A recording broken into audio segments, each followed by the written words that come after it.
Hi, this is Jay Smoker, and I have the 3 philosophies for velocity.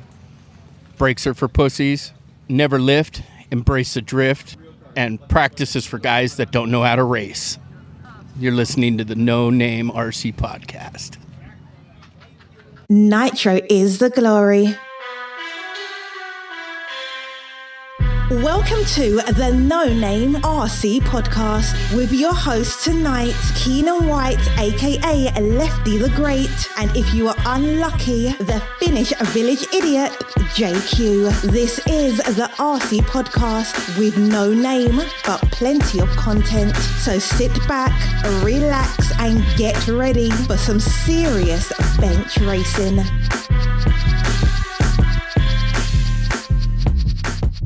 Yes, indeed, Nitro's the glory, but E-Buggy pays the bills. What's going on, everybody? Welcome to episode number 65 of the No Name RC podcast. I'm your host, Keenan White, a.k.a. Lefty the Great, and we are back after a 1-week hiatus. I wasn't feeling too well after DNC. I came home, my wife and family were sick. I must have caught it. And I was kind of fighting, and I thought I was going to have the full-blown flu. I did for a few days. I got over it. I thought I was over it. Then it came back, but I'm feeling okay now. Still a little bit scratchy. Throat's a little bit off. But, yeah, we're back. And this week, we have a pretty decent podcast for you. It's actually pretty different I would say it's a little bit different from usual. But before I go on any further, let me shout out and say thank you to all of our sponsors. Shout out to RCMX, Tekno RC, JQ Racing, Beach RC, BK Servos, Papa Willie's Traction Tonic, and RC Race Works. Thank you to all of our sponsors and advertisers. Without you guys, we can't continue this podcast. And shout out to the No Name RC podcast listeners from around the world. I see those No Name RC podcast shirts are going everywhere. I saw one in Martinique yesterday. That's so cool. Thanks a lot, Benoit. We just shipped one out to Israel. Man, RC is truly worldwide. Thank you to all the listeners. Remember, everybody, we can't do it without your support. So thank you. Like, share, your questions that you answer, the people that call in. We love it.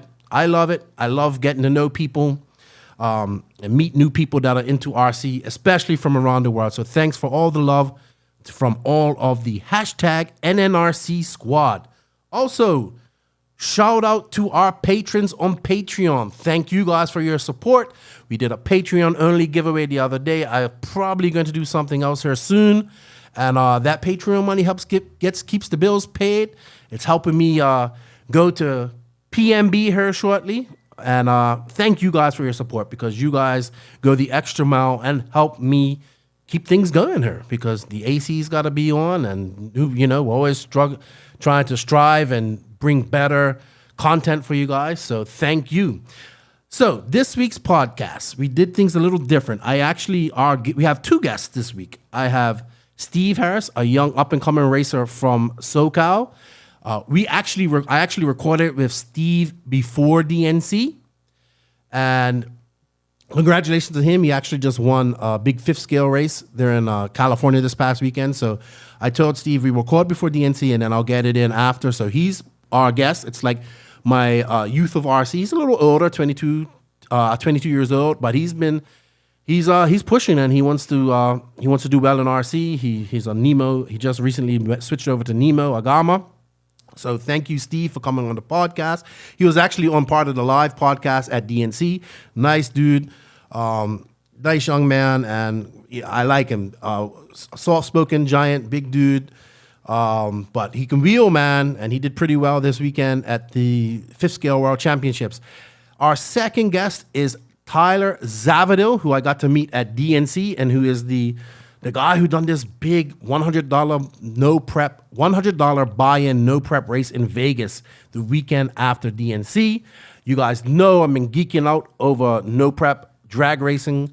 I'm gonna be building myself a car here. I think it's a great crossover genre for us.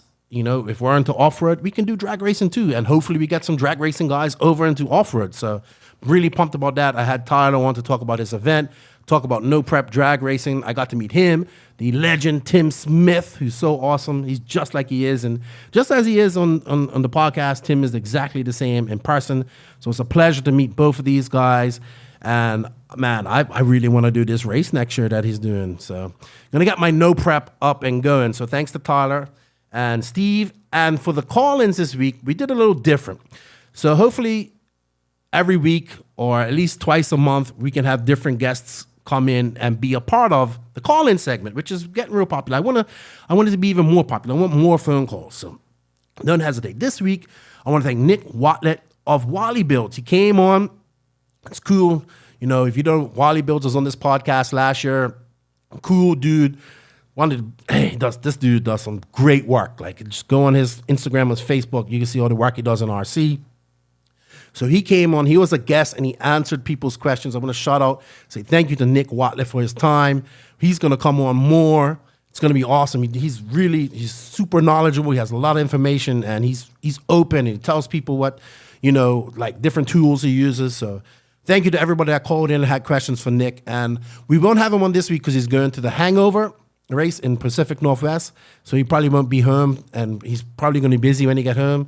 But we look forward to having Nick on the podcast to answer you guys' questions even more. So enough of me rambling on. We have some news things to go over and whatnot. Let me call Rupert. He should be out of his off suicide watch and feeling better. Let me get Rupert on the phone. Give me a minute.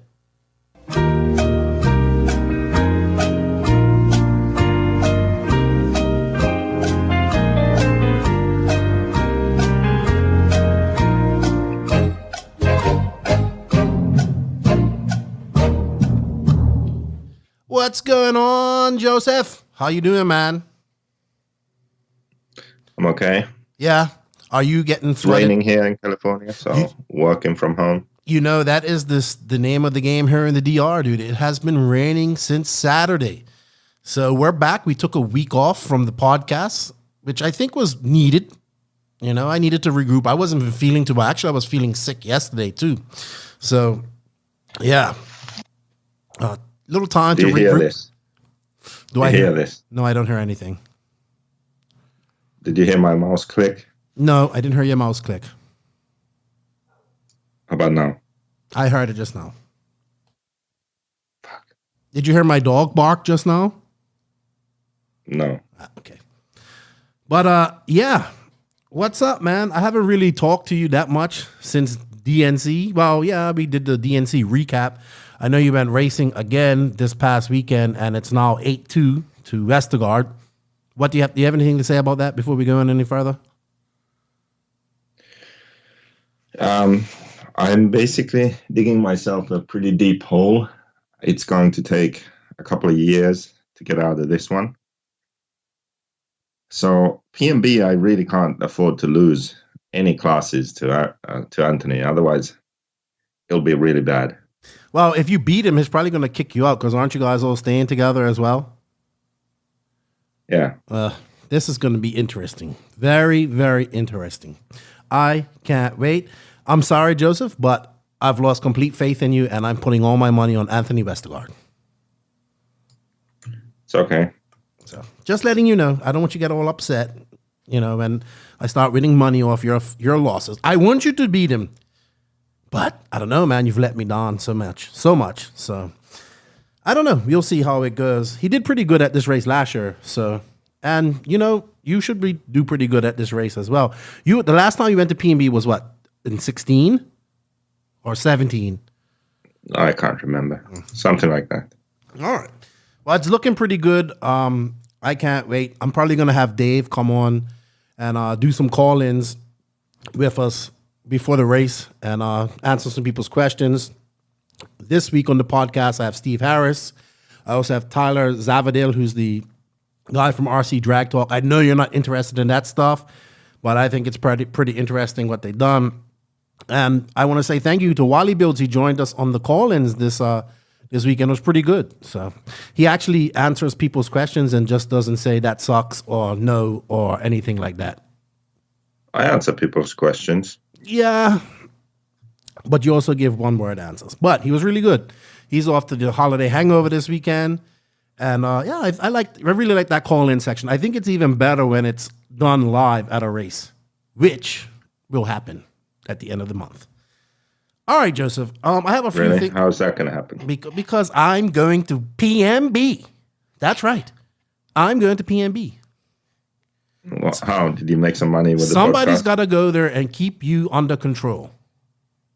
And make sure that you don't, we got to keep all sharp objects from you and all rope and anything that you can use to eliminate yourself.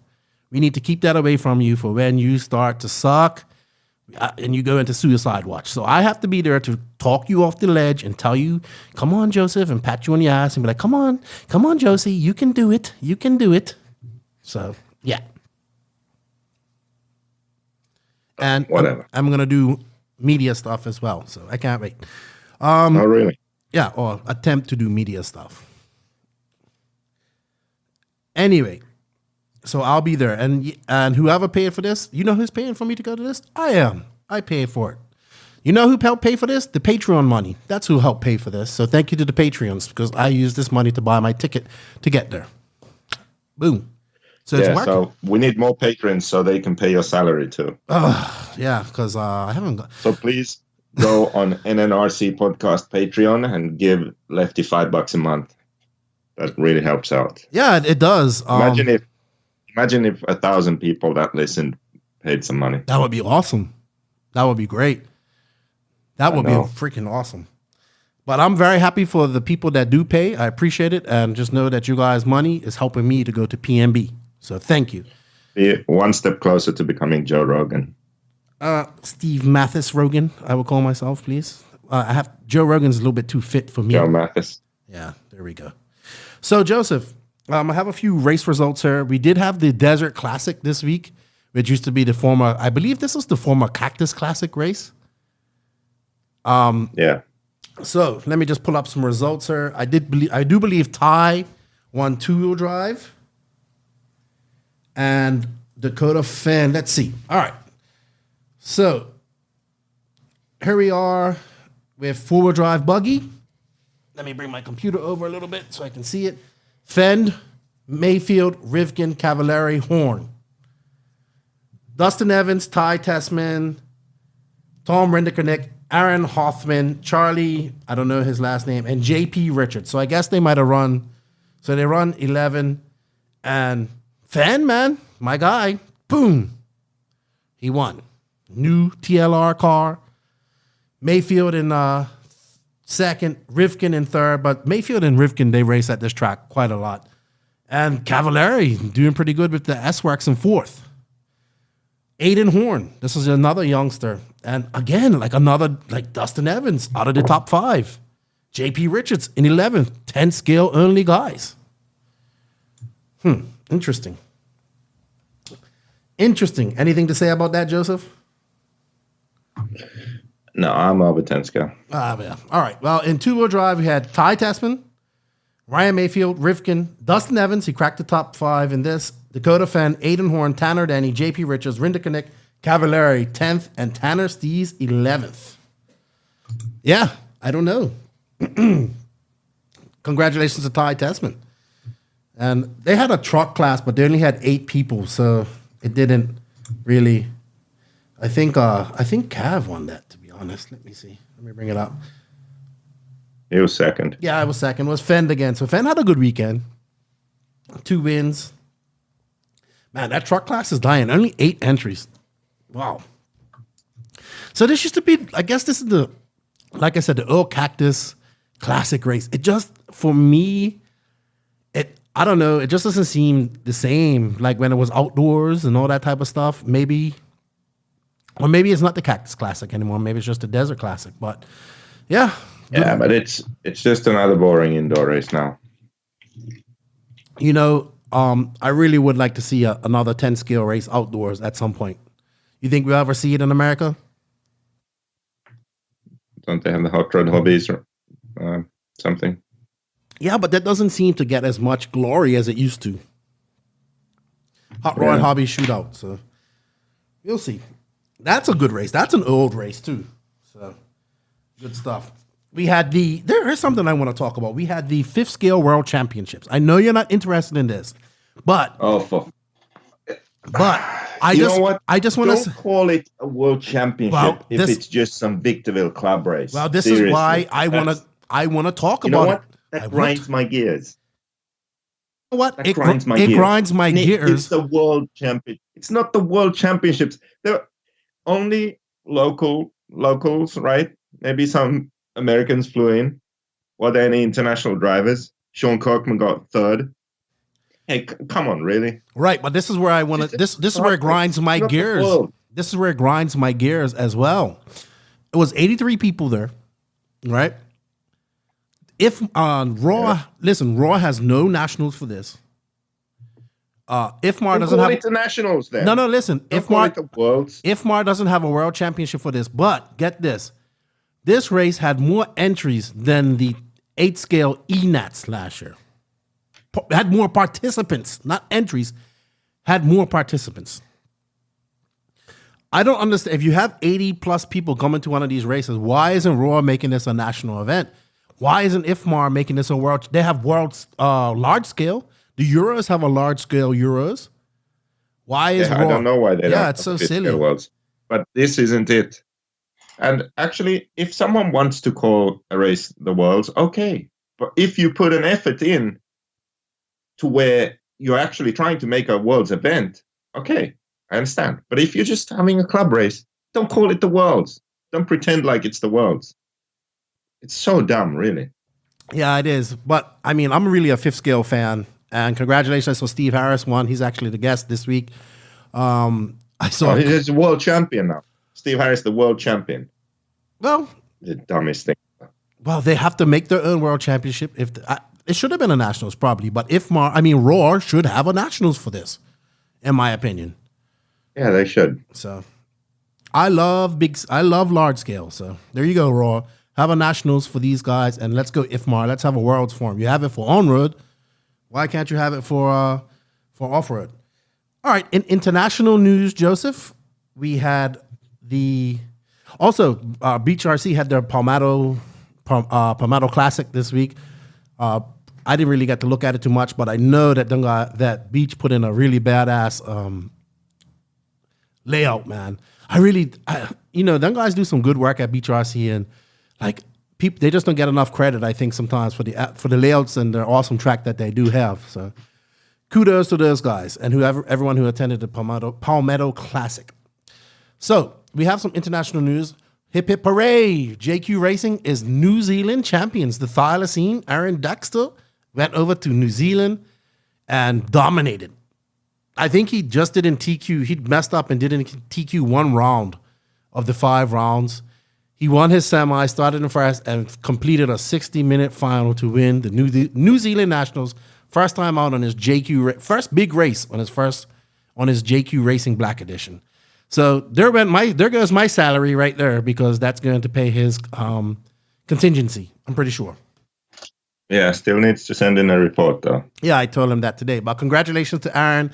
Congratulations to Mark Johnson and all the guys over in New Zealand. They look like they had fun. Got lots of good reports from him. He was helping everybody out. And the thylacine done a good job. So well done.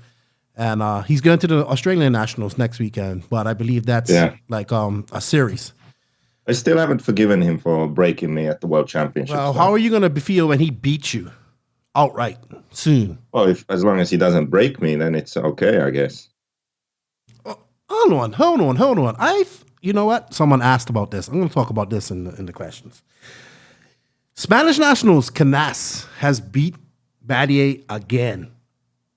Now, this may not sound like a big deal to most people, but what you have to understand is that Badier has dominated the Spanish Nationals for 11 years. And Canas beat him last year. 13 years. Oh, whatever. Canas has beat him now twice. Like, I think he beat him to actually win the Spanish Nats last year, because it is a series, but he beat him. I don't know if this is the first round or what, but he just outright beat him. Like, he didn't break anything. It was Canas, Badier, and Yao. Yao was over there racing. So congratulations to Canas, man. I think it was really missed. He was really missed at DNC. I wanted to see Canas come over there and do some 50-50. Yeah. All about that 50-50, Joseph. All about that 50-50. So anyway, back to Aaron. Hold If he on. wins Australian Nationals, then I think I'll begin to consider forgiving him. If he wins the Australian, well, he's got some stiff competition in the Australian Nationals. Yeah, well, he's got he might spring a surprise and they might break. Yeah, have issues. He's got Stringer, have some McBride, and that other young. I can't remember his name. It escapes me. But hey, you know what? Speaking of 50-50. JQ crashed into me 2 or 3 times on purpose. That's what happened, basically. JQ, did you crash 2 or 3 times into Leonardo on purpose? I think it was pretty much 50-50. You like that, don't you? I love it. I think that's so cool. That's my favorite thing from last year. Yeah, Canas said that him hitting Ronnefalk was pretty much 50-50, like direct takeout from behind is 50-50. So then I just ruined Valente, and I said the same thing. Yeah. But actually, if you go on in that clip, I go on to explain that the sheriff's in town. Like, if the referee doesn't do something about it, then, just got tired with it and served it out on track. Have some of your own medicine. How does that feel? That's when Rupert the Sheriff was born. Yeah. Yeah. Well, hey, someone had to do it. And in other news, real quick, I see that Johnny's, I guess is it Johnny Skidmore's the faster of the Skidmores? I don't know. Yeah, well, Skidmore. Johnny Skidless and his brother is Skidmore. Well, they beat Skidless. First race out on his new Mugen because they just recently left Agama.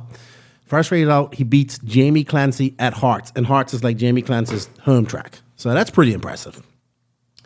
But that's about all the news I have. I saw something about Hampusberg beating Ronnefalk, which was another thing. Like at Ronnefalk's track, man, Hampusberg, like that's his protege. So that's both pretty on cool. HB. Yeah, that's pretty cool. Oh, good stuff. Well done, Hampus. Well done. All right, Joseph. The other big thing that is dominating the news, not only worldwide, but it's affecting RC now, is this coronavirus stuff, dude. Like, they've canceled race, like they canceled EOS in Slovakia. They canceled the Asti GP in Italy, and Donuts just recently, just today, canceled their race next weekend, as well as no practice. So this coronavirus shit is getting out of hand here. It's starting to affect RC. Really and truly. I wonder how long. It's crazy, dude. It's like the zombie apocalypse is coming. I know. I'm supposed to go to the Philippines and China next month. So I don't know if that's going to happen. Yeah, flights are cheap now, but I'm just worried that they'd cancel them. But what about a race like DXR that's coming up? I don't know. In April. Like, how are they going to do? Like, it's in April, right? Yeah. I mean, if this is still going on in April, like, what about all the Italians? They can't come over. They're like, Italy's supposed to be locked down or something right now. But oh yeah, it's crazy, dude. Like, this stuff's really affecting RC. Maybe it's insane. Yeah, it's affecting everything. Yeah, you might get stuck. I guess we just have to wait and see. Yeah, you might get stuck in America. I'm not going to get stuck in America. I'm going to Finland. That's all right. You're over there in California, dude. They might not let you out. Finland might close their borders. You might not be able to make it. Do you think this affects? Does this affect product and manufacturing as well in the RC industry? Do you think it will? Yeah, some companies are closed in China. This is crazy, dude. It's really crazy. I mean, that's like basically it's just these countries are locking down their borders and like nobody can go there. So looks like all the Italians are going to stay in Italy and race. They can't even race in Italy because they can't have groups. Like the Asti GP was canceled just because of that, and so was the French race. So, wow, Europe's not taking any chances, it seems. Interesting. Yeah. Very interesting. Hopefully this doesn't last too long. Yeah, hopefully it doesn't because it's going to mess up all our RC racing fun that we have to talk about and go to. And you're good, and you're planning on going all around Europe here soon when you get back to Finland. So, well, yeah, in the summer.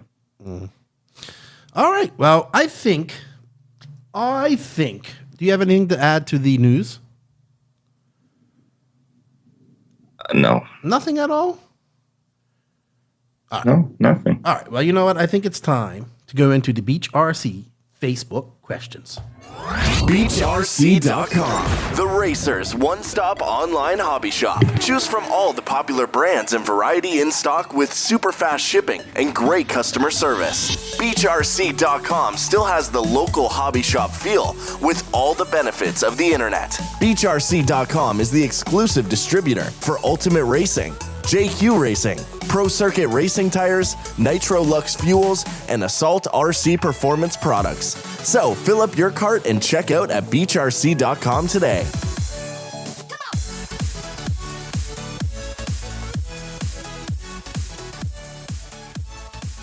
That's right. Go to Beach RC, check them out. Brick and mortar shop. They have been a long-time supporter of this podcast, of JQ Racing. They officially came on over a month ago. I want to say shout out and say thank you to Brent Densford for coming on and sponsoring this part of the podcast. So, this actually, the first question of this Facebook theme is about Beach RC. Jason Roberts wants to know, where did the idea for putting in candy in every order from Beach RC come from? I don't know. Lucas and Brent are just cool guys. They appreciate your business, and they gave you some candy. In fact, I remember you eating some of the sour punch at DNC, Joseph. That's right. Yeah. All right. Joe Zaire Jr. of Ran Out of Talent. He wants to know, what's the most JQ has ever spent on a violin? They are wildly expensive. I've never bought a violin in my life. But you know how to play one. That's not my fault, though. We got to tell that story one day. It's so awesome. So awesome. I don't think it's very awesome. I do, because you showed me a picture, and I just want to post it so bad. Oh my God. Anyway, Cameron Winslow. Will we ever see fuel injection computerized fuel air mapping in nitro engines? No. Yeah, I'm just happy to see telemetry. I always say that. I can't get that. How do you telemetry. Say it? Huh? Telemetry. I got it right. Got it right. Telemetry. I'm just happy to see that. Scooter Allison, who he is the owner of Papa Willie's Traction Tonic. He's a sponsor of this podcast. He says to Joseph, Has Joey Rupert talked about Droop? If not, what light can he shed on this subject? We have talked about Droop a few times, but just, if you weren't so lazy, you'd actually write it in the description, and then people could find it on the website. Yeah, I need to go back and let's go. Let's actually go check that right now. What's that? Okay. Oh, the NNRC podcast website. NNRCpodcast.com. Okay. What's he asking about? Droop. Yeah. Let's see. He is. We've covered Droop quite a few times on the podcast, though. I know.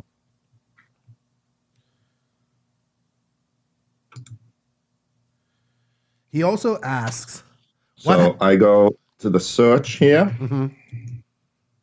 Let's see. Droop. Yeah, man. It shows you up. You did your job. Sweet. Show 26. Show 26, Scooter Allison. Somewhere in there is about Droop. Not sure. Probably the invisible speed segment. So good stuff. Actually, Max Mudd talks about Droop. But I know I've talked about it too. Yeah, you have. And he asks me, what happened to give you my name Lefty? Well, in 2005, I got in a motorcycle accident, and my left arm is about 75% paralyzed. Greg Degani is enamored with my arm, and even to this day, he still lifts it up, and he's amazed at things that I can't do with it, and he gave me the name Lefty. I didn't want it at first, but I said it didn't make sense fighting it, and I just, I embraced it, and hence was born Lefty the Great. I still, to this day, I haven't figured out the great part. Yeah, well, just how it goes. So Justin Porter wants to talk about wing tuning. Holes or no holes. HB wings versus AE wings and Lexan wings? When and why? When would you use them, or is it just some horse shit? Need to know facts. What do you notice the difference between the AE and HB wing? Because you've used both. Okay, so the Lexan wings are horseshit, so never use those. Just throw them in the trash. Then the HB wing is more stable than the AE wing, so it locks the car in more. The reason for the holes is over jumps, it has a tendency to make the car jump nose high. So if you make the holes there, then it drops the nose a bit. So that's the reason for the holes, I think. Also, the people who say that the wing downforce affects the car in tight corners and low speeds, they're idiots. They also believe that a cab forward body has more steering in hairpins. Same people, No, it doesn't. What affects it is the size and weight of the wing. That's what you're feeling in those hairpins. And for the body, it just looks different. There's no way it affects the handling and an 8-scale buggy in a hairpin. I'm sorry, just looks different. But yeah, so I would say the HB wing has more grip, locks the car in more. You can feel it clearly in the air. So yeah, drill some holes so the car doesn't jump nose up. And then the AE wing doesn't lock the rear end in as much. The car feels a bit looser. High speed, jumping and stuff. So yeah. Sweet. All about HB and AE wings. Thank you, Justin. Jay Zellner, what is Joseph's excuse for Westergaard beating him this week? I also heard you cut the track and left the track early and didn't even want to eat dinner with anybody. I didn't leave the track out. I don't know where I cut the track. I didn't cut the track anyway. I crashed across lanes and shit, but I always went back. So I don't know where someone says I cut the track. I don't think I cut the track anyway. And what's your excuse this week? And I didn't leave early. I just left when the race was over, kind of normally. Mm-hmm. I didn't want to hang around and wait for everyone and go eat. I just went home. And my excuse, okay, let me think. Okay, so I can think of a few excuses. So we have a slight interesting diff gear situation right now with some different diff gears turning up, and I had to try them to see what's going on here and figure out the right shimming for them so they work and all that crap. And yeah, so I had some diff issues at this race. Let's put it that way. I also saw a picture of you putting together engine 10 minutes before your main. Yeah, then I had some bearing issues. To change. You just have bearings. issues, dude. That's all you have. You have and issues. Then finally, I had some tuning issues with the engine being too lean in the main. So after all those issues, I did it. I had some nervous breakdown moments in qualifying, but in the main, I didn't actually. I actually had a pretty good race after the first 5 minutes or few minutes, which were really horrible. I kind of got used to how the engine was in the car and the track, and I had a good race actually, a fun race with what's his name, Brandon Leroux, is that his name? TLR guy. He mixes shock oil at Horizon. That's his job, he said. So we had a really race long battle, and then I got him right at the end. So it actually, even though I lost and got lapped by Anthony, it was actually a fun race. The main was fun. I think the main issue is your brain, honestly. And actually, Ryan Pavidis, he kept up his 100% take me out rate, and he took me out. Okay. Sounds like a bunch of excuses to me. But I think the main issue is your brain. Honestly, you mentally screw yourself. And that's it. And my job at PNB is to slap you out of that somehow. Slapping, it probably will be. But yeah, we're gonna snap you out of that. Hey, I asked Anthony. I said, "What's going on with your stepson? With your new son?" He's done. He's gone. He's given up. He can't. He's finished. That's what he said to me. He's mentally done. Yeah, I was talking to him today because I'm trying to get Barry Baker's number so I could get him on this podcast. He said he would. He's avoiding me. He won't take my friend request on Facebook, and it makes me sad. All right. Mark Richardson. He's from Canada. He just joined the JQ team.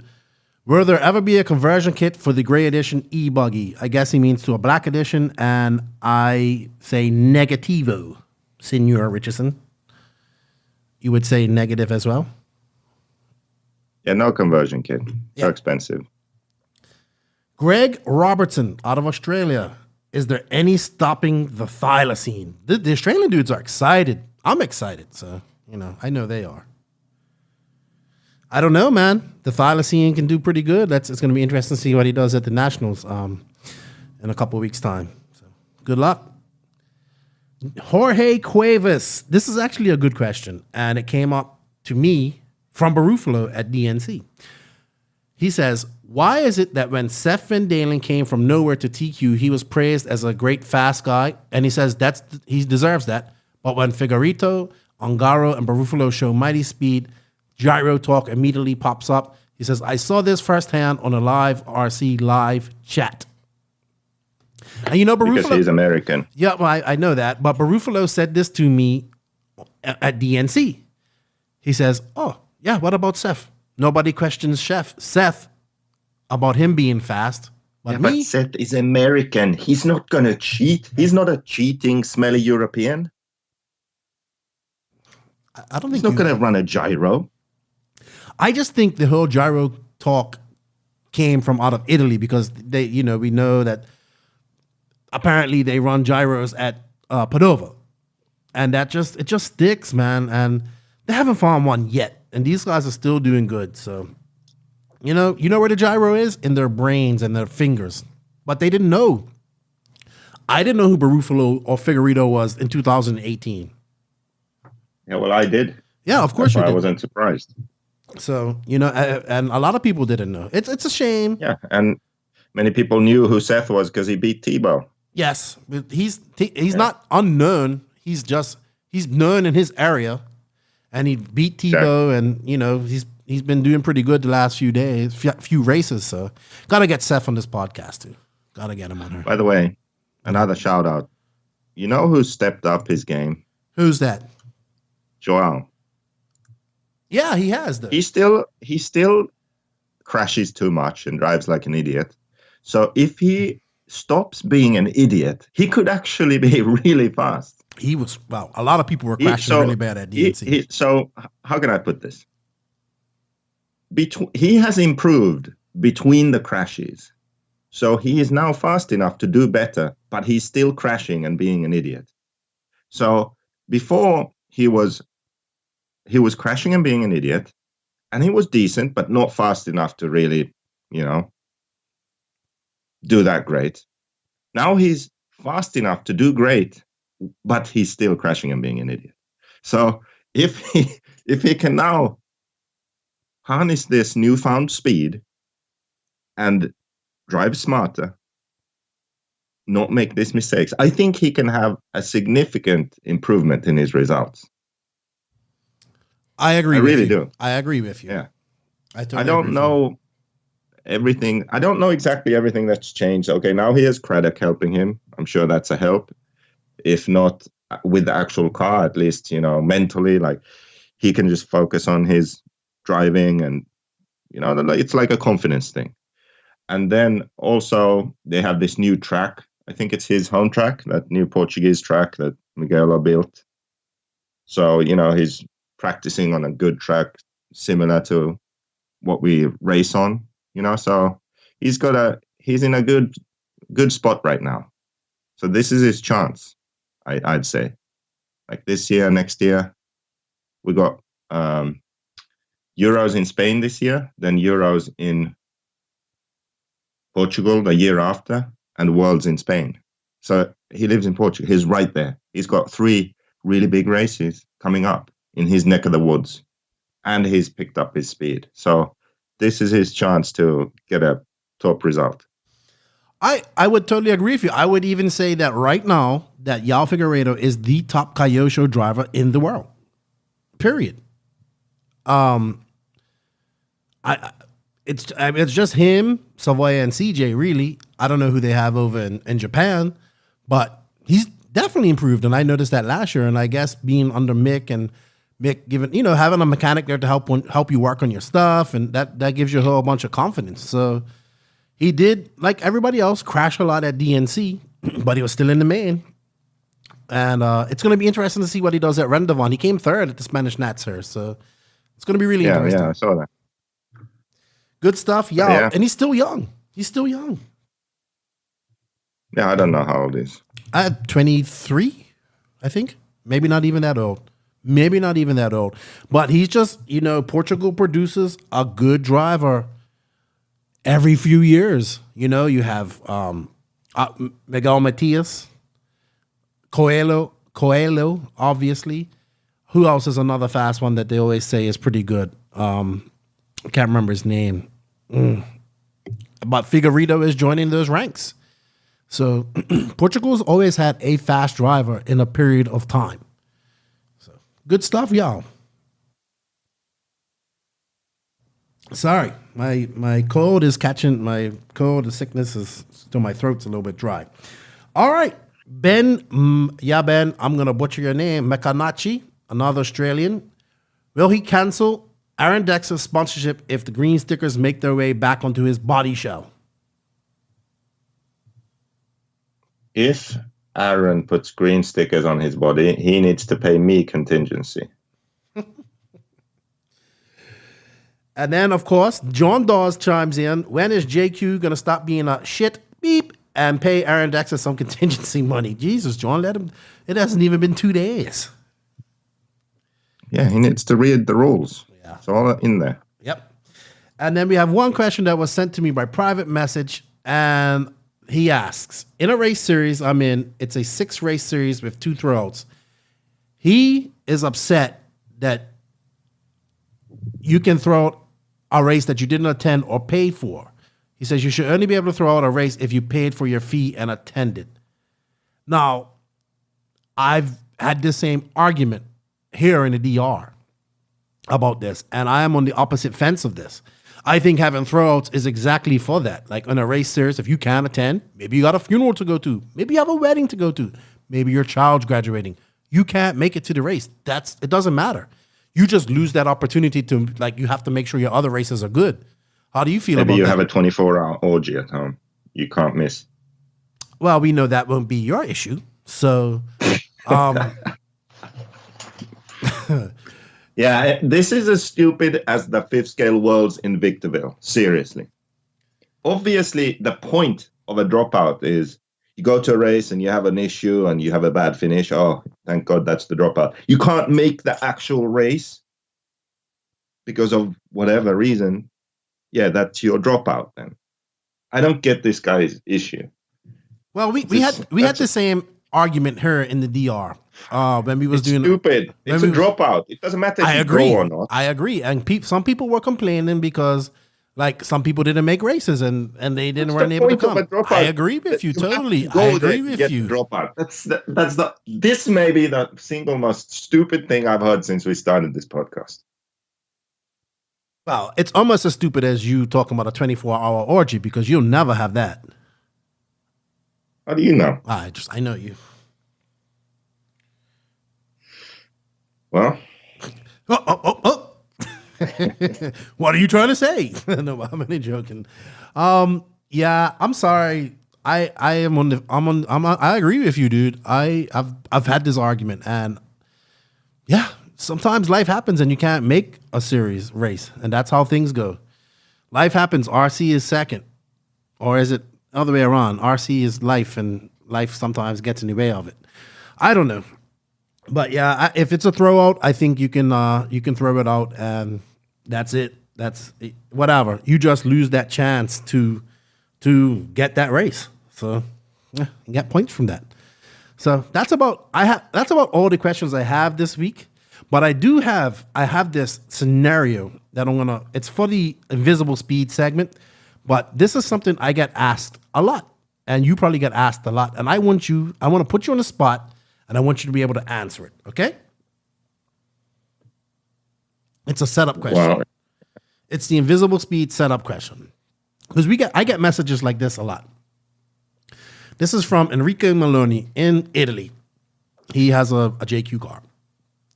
He goes, I have a setup question. I'm trying my best to get my car dialed in. I'm running on a pretty smooth, medium grip track. When the grip is normal, the car feels great. Landing on power, maybe a little aggressive off power, but not that bad.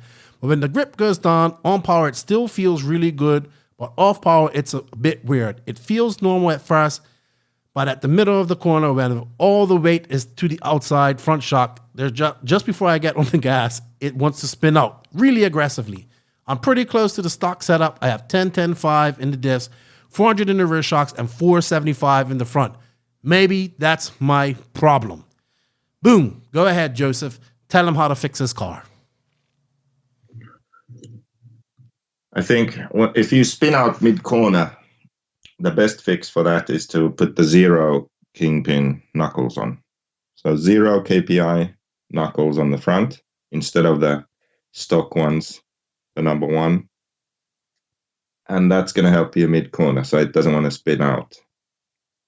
Also, he said when the track is loose, it does this. If the rear sort of feels a bit sketchy and loose in general, what you can do is you can put the toe in the rear hub. So you put the +1 insert for the rear hub with the plus towards the inside.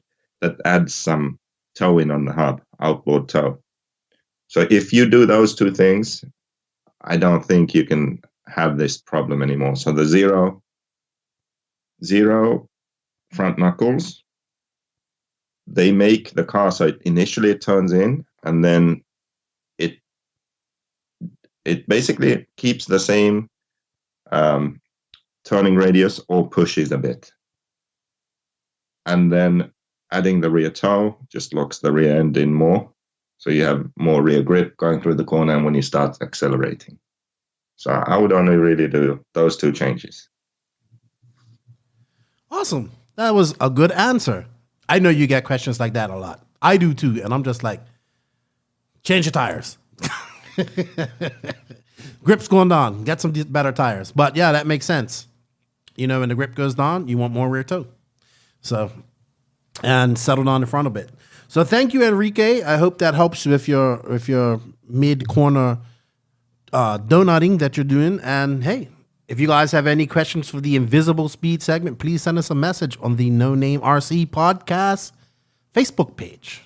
Thank you, Joseph, for your answer. I'm going to shout you back for the rant. Do you have anything to add before we close out here? No. All righty. Thank you. RC Fanatics. Is your servo just not cutting it? Maybe it doesn't have that super fast response time. Maybe it just doesn't have the torque that's needed. No worries. The No Name RC Podcast has teamed up with BK Servos to bring you high-end performance servos at a fraction of the cost.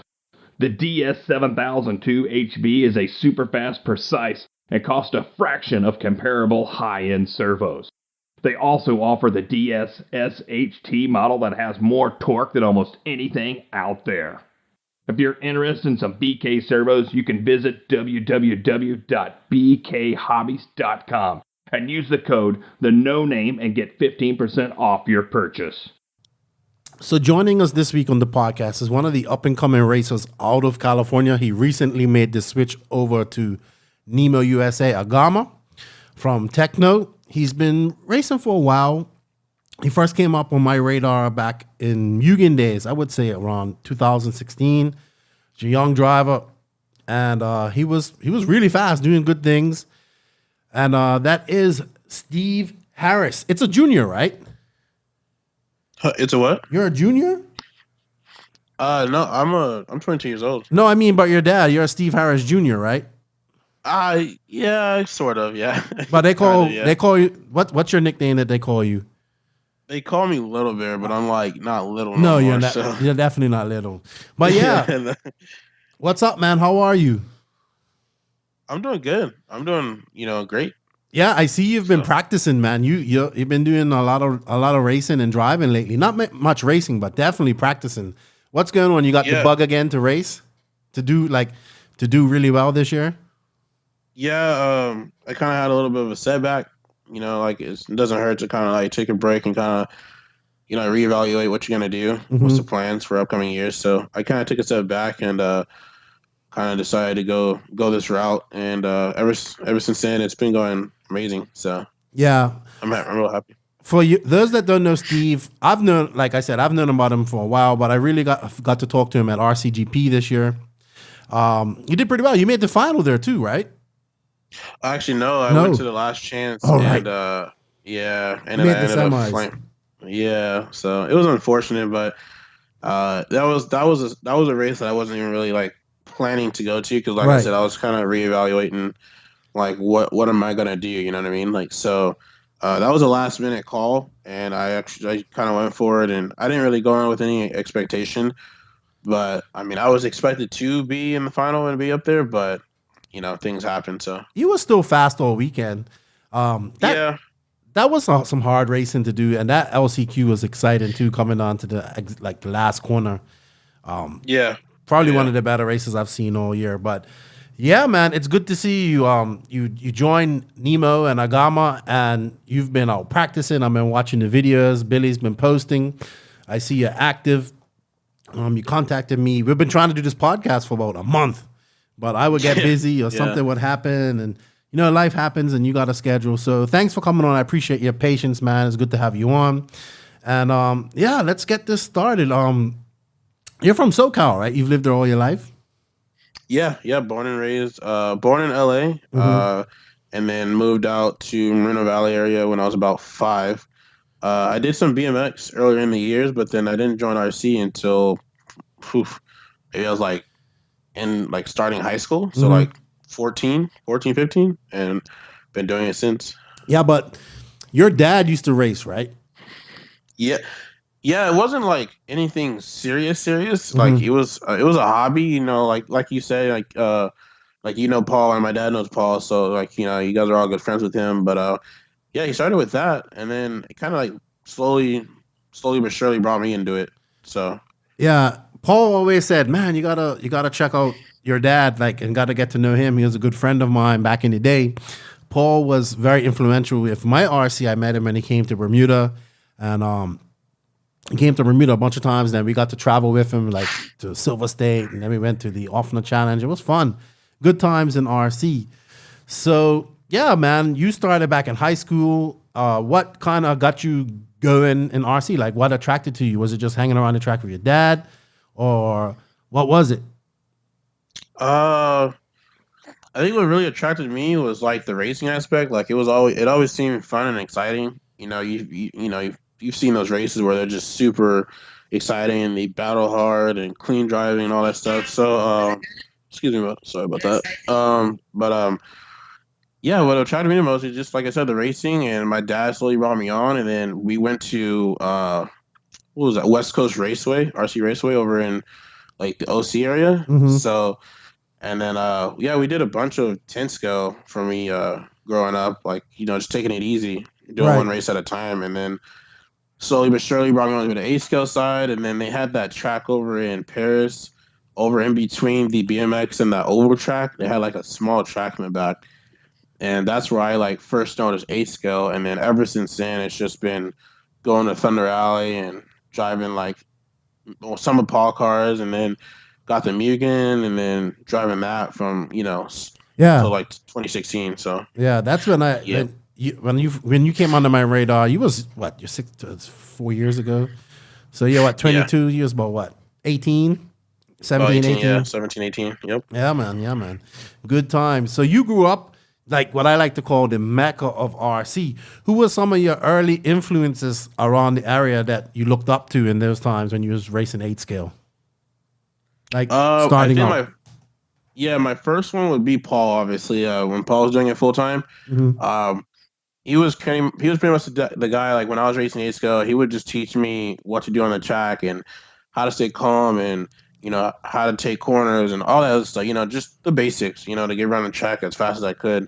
And then as time progressed, as he kind of went away a little bit, and it was like Adam. And Adam was a big guy that I looked up to. I think on the preparation side, like his stuff always looked really good.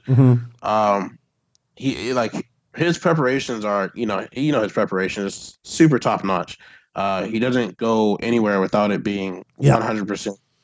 So he was also another guy. And then as time went on, then I slowly started talking to Cody. And then me and Cody became pretty good friends, and then so on and so forth. So it had to be Paul, Adam, and Cody.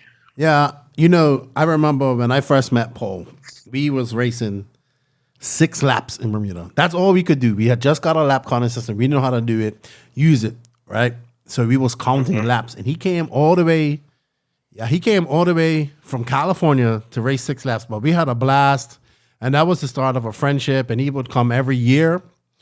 And I remember him, I was like, man, I want to go faster. And he was like, show me how to do things to my car, like keep it prepped. And then he was like, all right, I'm going to show you how to drive. So he went and got big rocks and put them about 1.5 foot off each corner. It's like, yeah, now you want to go, 2 feet between the rock and the apex of the corner every time as fast as you can. If you hit the rock, you're fucked. But yeah, that was good times, man. That was good times in 8-scale racing, period, to be honest. Yeah.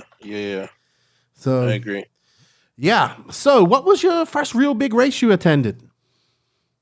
Ooh, and how old were you? Good question. Oh man, I can't even remember my first big race. It might have been like maybe Sidewinder. Okay. Back in like intermediate days, I think. Yeah. No. Yeah, maybe. I don't know how old I was. Maybe about 15, 16. I say 16 when it was around. So, yeah, I think Sidewinder. I'm not sure what year that was. It probably had to be,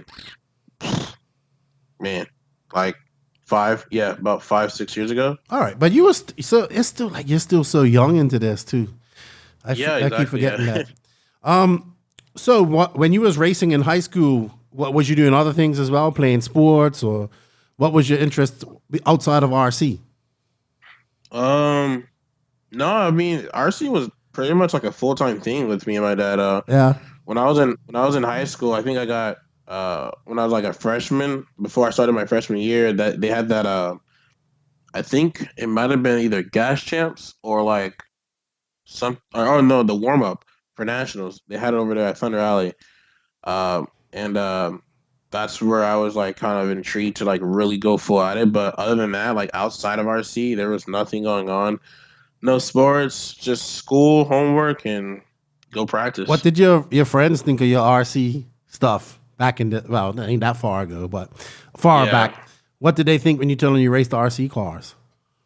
Ooh, some people were like kind of laughing at it, but like, just like, what, you race RC cars? Like, yeah. And they're like, it's cool, but it's like, they don't understand. You're racing. Yeah. So I told them, I was like, you just come out to the track and you'll see what I mean. Like, it gets pretty crazy. It definitely does. Yeah. I mean, I had one friend come actually on a practice day, and he was like, dang, dude, like, they do all this? I was like, yeah, it gets bigger. You attend a big event, and you see like, like at least 300-400 people just racing. Yeah. And he's just like, wow, that's crazy. So, I mean, some people laughed at it. Some people knew what it was, but they didn't know how serious he got. And some people were like, oh, that's pretty cool. So, I mean, it had its balance. Awesome. Yeah, I try my best to make this cool. I don't know if it always works, but the way I try to explain to people to it, it's like, yeah, you guys got to see it. Always show people now we can show videos on our phones and stuff like that. So yeah, it's cool. All right. So you, like I said, I first met you when you was running Mugen. You was doing really good at Mugen. You left Mugen, went to Tekno. Kinda last year, you didn't race too much last year, which is I don't know what happened. Yeah. But you have recently switched over to Nemo Agama. How did that come about? That was actually at RCGP, the last and final day on Sunday after all racing was done. I kind of wanted to take a different route. I was still, even when I talked to him at the time, I was still skeptical on whether I should leave or I should stay and give it another try. But yeah, it was actually at the end of the event, and I talked to Billy, and that was the first time we've ever met. He's heard of my name before, but you know, we never really talked. But yeah, we just kind of talked things over, and he was like, "Yeah, I'll send you we'll talk over Facebook, and you know, see what we got and see what you think." And then you know, I mentioned, you know, me and Ryan, we worked together a little bit, not as much as I wanted to on Tekno, but you know, it was Ryan and Joe at the time, so you know, they were focused on those guys. But yeah, just kind of mentioned some key factors that I have and what I could bring, and next thing you know, here I am with a factory ride. So yeah, excited. that's awesome. What did you? So you've had some time. Have you raced it yet? You raced at you raced at a race recently, right? Yeah, Adelanto GP. Okay, right. That's right next to the motocross track. That's a nice race. It's like a supercross track.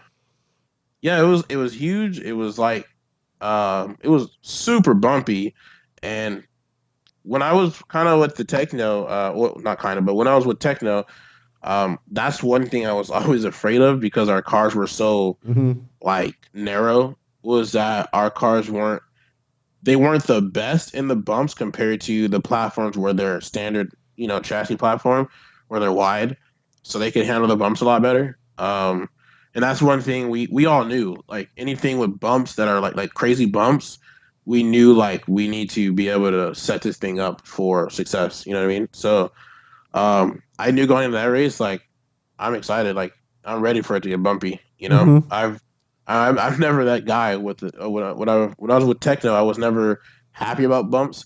But when I switched to Agama, I was like, let's bring it on. Like I don't care how bumpy it gets. So yeah, that went well. I TQ'd with Drake behind me, and then I had a huge mishap. I didn't see after a step up. There's the bump was the size of like Earth's core getting dug out. It was huge. And I ended up flipping off the track and to no man's land. I had to come from the back, but I still came back to second, so that went good. Yeah. How'd you make out in that race? Did you podium? Yeah, I took second. Okay, I cool. ended up coming back up to second, so yeah.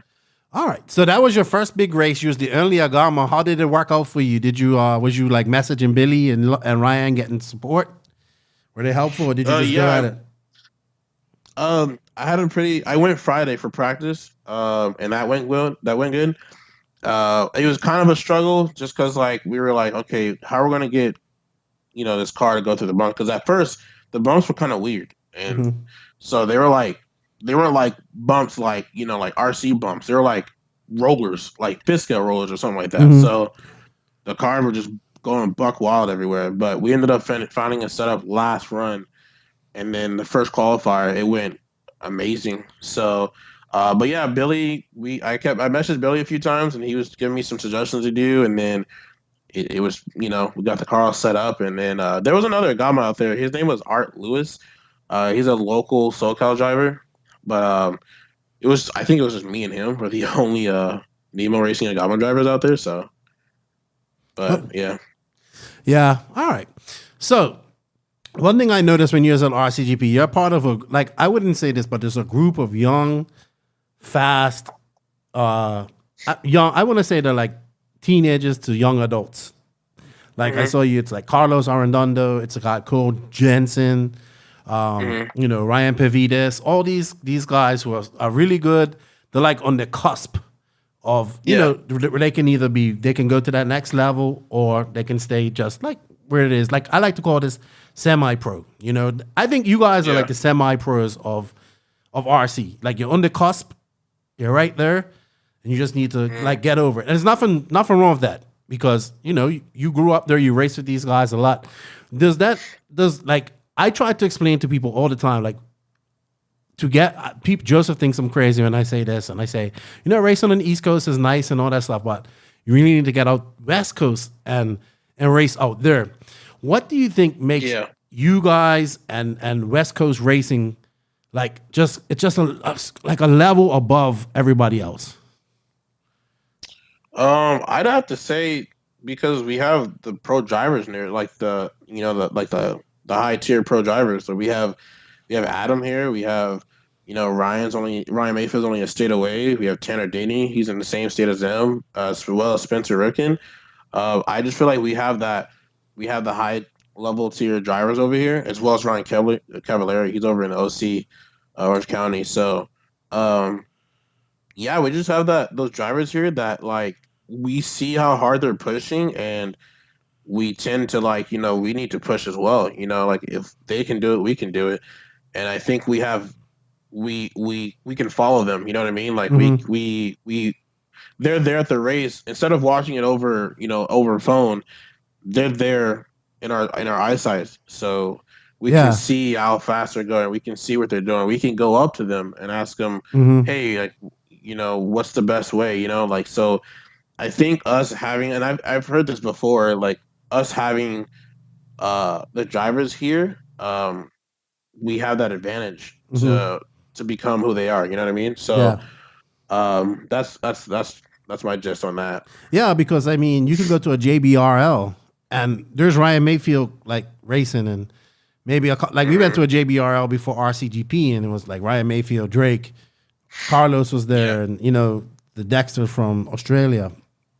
And I was like, exactly, this is pretty awesome. Well, like it, and the tracks. I think the tracks make a big difference. They get big. They're big air, most of them. They get rough, and you just have to get fast out there, or you're just not going to survive. Like I just think that's how it goes. Yeah, exactly. It's like I said, it's taking any advantage you can get. If RC is something you want to do in the long run, then and you're out here on the West Coast, take advantage. They're right there. You know, like I don't think they'll ever tell you no. Like they don't want to talk to you or anything. They're always there to help. So learn what you can. Grab it, keep it inside, and go for it. Hey, out of that crew of guys those young adults that I said are like semi-pro, who's your toughest competition? Out here on the West Coast? Like that group of like young adults that I mentioned, like Pavitas and Jensen, Arredondo. I think who puts up a fight a lot out here is I can say Carlos. Carlos he was fast at the Adelanto race too. He's always put up a good fight. We race JBRLs. He's always right there. He's he have his bad lucks and all, but he's always right there. Ryan Pavitas is like off and on. Where he has off races, and then there's probably that one race where he shines. Camden, he doesn't really race too many JBRLs, but when he does, it's a hit or miss. Like same thing with Ryan. So like I felt like, to me, like I've always told Camden, everyone knows Camden. He's always been like, when he gets frustrated, you can see it. That man goes full buck wild. So I've always told him like, hey, like a crash is a crash. Like let it go and just move on and fight your hardest till the end. So he's definitely learned that from his. He's learned that well, and he's shown his better driving style. But yeah, I'd probably put Carlos at the top of the board if I had to say that. Yeah, I think you guys all kind of just get together and hang out. I always see you guys all hanging out together at the races that I've been to, so it's pretty cool. So 2020, new team, new everything. What are you changing in your approach going into 2020? What's your goals for this year? Will we see you maybe getting over to the East Coast to race some more, or maybe out of California? What big races are you planning on hitting up on the West Coast? So starting off with my plan for 2020, that would be like I feel, honestly, I've never said this out loud. I've never said this to anyone other than my dad, but like I think this is the first year where I put myself like to where I think I can definitely make a mains wherever I can go.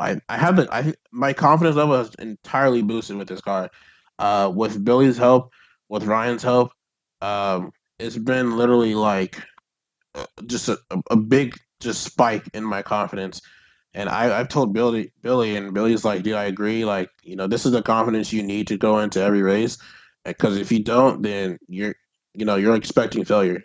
So I I'm definitely ready. I'm definitely ready to put the competition out there and fight for what I believe I can make. Um, so, but as far as that goes, as far as traveling out of state, yeah, I talked with Billy. We're definitely gonna try to do some East Coast racing. Southern Nats is the plan, as well as AMS. There's a race over in Washington. I'm gonna try to go to with Ryan. But yeah, Okay. we're planning definitely to hit some East Coast races for sure. Right. Got you. Yeah, you got to get over here and check it out. AMS is a good race. Southern Nats is a good race. Race Time has taken over that, so it's going to be interesting to see how they do it this year. But I've been to AMS, and it's a really good event. I even raced at it. Cool. All right, so as we're recording this, it's like 1 week before DNC. I don't know when this is going to be released, but are you ready for DNC? I am entirely ready. I am 120% ready. Like I said, like the videos show it. Like I ran with Cavallari, and I wanted to put my kind of like speed to the test, my confidence to the test, and it showed. Like, we didn't get that much run time together, but I did run with Cavallari a little bit, and like I said, I feel I've never felt this much confidence in myself before. So this is definitely a good route that I took, and I'm ready to put it out there. So okay. Now, I came up with this question because it's something that's been kind of on my mind a lot. In RC, we don't have a really what is the clear path to becoming a pro driver in RC? We don't really have one. Like, in other motorsports or even other sports, you go like motocross, you become a great amateur, you go to Loretta Lynn's, you come up through the ranks, you start in 250s, then you go to 450s or whatever if you're good enough. We don't really have that in that type of maybe a little bit in the electric side because you get stock and then you go into modified. But in 8 scale, there's no clear path for younger drivers or young adults, like somebody of you're 22 years old, you're still in the prime of your RC career. You don't have any, you're just working. You don't have really, don't have children or anything like that. Yeah. Would you like to see a more defined path to how to become a pro in RC? Like, so guys who are like kind of in your position, you're kind of there, like you're just like, you know what I mean? You're just about there. Yeah. And there's lots of people in that same position, I think. No, you're absolutely correct. That's a good question. It's really hard to put that out there because, like, we don't have like there's no levels. You can go to DNC. Yeah, exactly. Now, if you went to DNC and you like won that shit, okay, I can understand that. There's your starter. Yeah, there's your starter. But that's really that's a really hard race to win. But let's say if you get to DNC and you make the A main and you do pretty well and you finish in the top 10, what steps do you like? There's no clear path. Like, how many top 10s do you need, and when do you start going? Because we just don't have that definite line. So it's like semi-pro mixed with pro. Yeah. What do you think would be cool to have? Like, some clear-cut path to get to that next level. Yeah, I think a clear path with that would be like, I think for me, like, teams should start having like an A and a B team, a B team as far as like certain people they're going to be focusing their eye on to be a part of that, A/pro team, it'd be good for that because like you said, like, how many top 10s, how many top 5s do I need to prove to a company that I am well deserving to be a paid driver and to travel with you guys? You know what I mean? Mm-hmm. And like right now, there's no clear path, and it's just like it's all about a team believing in you to put out races and to help out, around the track and help out worldwide and do your duties.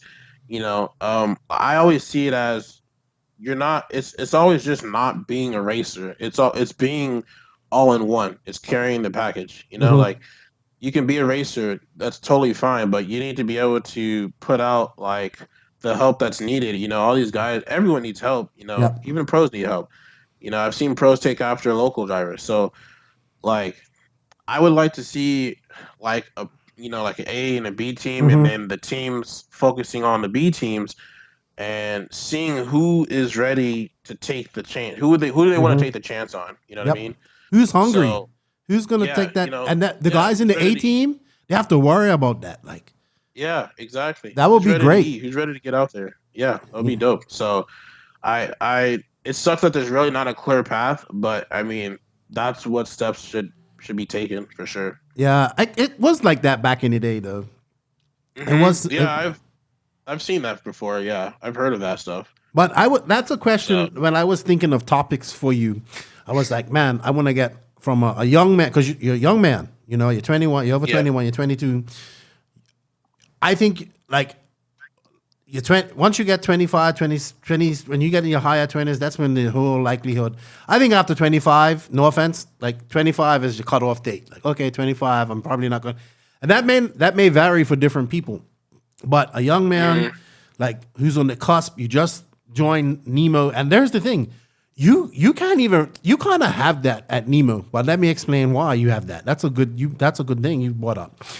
You join Nemo, you have Brandon Rose, who just joined, who's really fast. You have Tyler Jones, who's really fast. Two young guys, Brandon being the youngest of them all, Tyler being the middle. Then you have over in the UK, you have the Skidmores, who are good. And I'm sure, like, Lee Martin's a little older, but you have your team, the girl, Jessica Paulson, your team, Nemo, has a really good youth squad, like, really good. Like, they have done a really, like, if I was to, I wouldn't have done things I would have,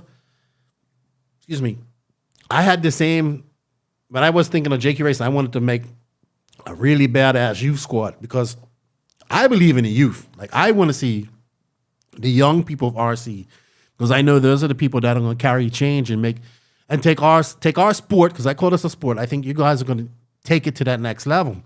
But you kind of do have that, dude. You have to, like, yes, you're a factory driver, but you got some fast dudes. Like, Tyler's fast, Brandon's Rose, the Skidmores are fast over the Skid. John just made the final at Montpellier. Like, you have that at Nemo. I'm going to give Billy credit and John and Nemo period. They've established a really great youth squad. Yeah. So yeah, you got. I agree with that. You know, like the youth, the young kids, the youth they're gonna take it to the next level. They're kind of holding that, you know, like that's like I like to call it, that's their probably like one and only job. Like, you guys are carrying the next step to RC, you know. So that's another thing. Another team is Swerks or S-Works. They have a pretty good youth squad too. Like, theirs is starting to begin out here, but over in Europe, I believe, like, they have a really good youth squad. Oh yeah, they got a lot of young guys. Yeah, so, you know, and that's what they had an interview on RCGP's page where they were all about that. They were like, yeah, we love to grab the youth and take them to that next level, and we want to get them to that pro factory level that they want to be at, and, you know, go from there. So I agree for sure. Yeah, I mean, RC period has to be more professional, I think. Like, RCGP, I'm not trying to toot the horn, but that was a good race. But I want to see, like, me personally, everybody knows what I want to see. I want to see RC go mainstream someday. Maybe not mainstream, but definitely get on streaming, like on Red Bull TV or Monster TV. Get in front of millions of people. I think it's cool what we do. And then maybe that there will then in turn make our sport more professional, where we'll see more professionalism, like people dressed up the same. And you know, I always tell people, like, I hate seeing, like, go to RC race, what are you going to find? Guys in black hoodies with different words all over them, like, you know, or always wearing black shirts. And they get so boring. And everybody's so politically correct. So, yeah, when somebody tells me the 40-plus class is the future of RC, I say, yes, it's a very big class. But the future of RC is actually in the people that are coming up behind us. So I very much believe in that. So what would you like to see change in RC, though? Like, you personally, if you could change something right now, what would it be? I think I just changed the way we advertise. Our advertisement needs in like work. For us in the U.S., Roar Racing, like I said, like all the money we put into racing, like their events that they're grabbing from us, like that needs to go towards advertising. That needs to go towards putting RC out there. Like you said, you want to see it one day, mainstream on something, Red Bull or Monster or whatever. And our advertisements aren't there. They advertise to us so that we know, but who else is it going to? I 100% agree with you. Yeah, we have to. It's like, go ahead. Like people. That's why everybody's like, well, if your race don't have a lot of entries, then it's not worth advertising, because you're advertising to the people within the hobby, which you still have to, but everybody knows who this company is and what this company does. And if you're into this industry, we need to make our product exciting, which is one of the things the RCGP was attempting to do. And then once you have that product, you can take that and go and say, hey, this is what we're doing. We're racing. These guys are some of the best in the world. And then you have these guys down below who are on the cusp of making it. So we have, once you get that, where do we have that product? I mean, like, people have to make it happen. So exactly. If you say to somebody, hey, I'm going to this RC race, and I'm like, DNC, it's a great race. I love it. Like, it's our biggest race of the year. But we get there Wednesday practice and we don't finish till Sunday evening. That's a long race. Like, people's like, wow, you qualified a whole day, or we have to change our format because, to make it more attractive to the spectator.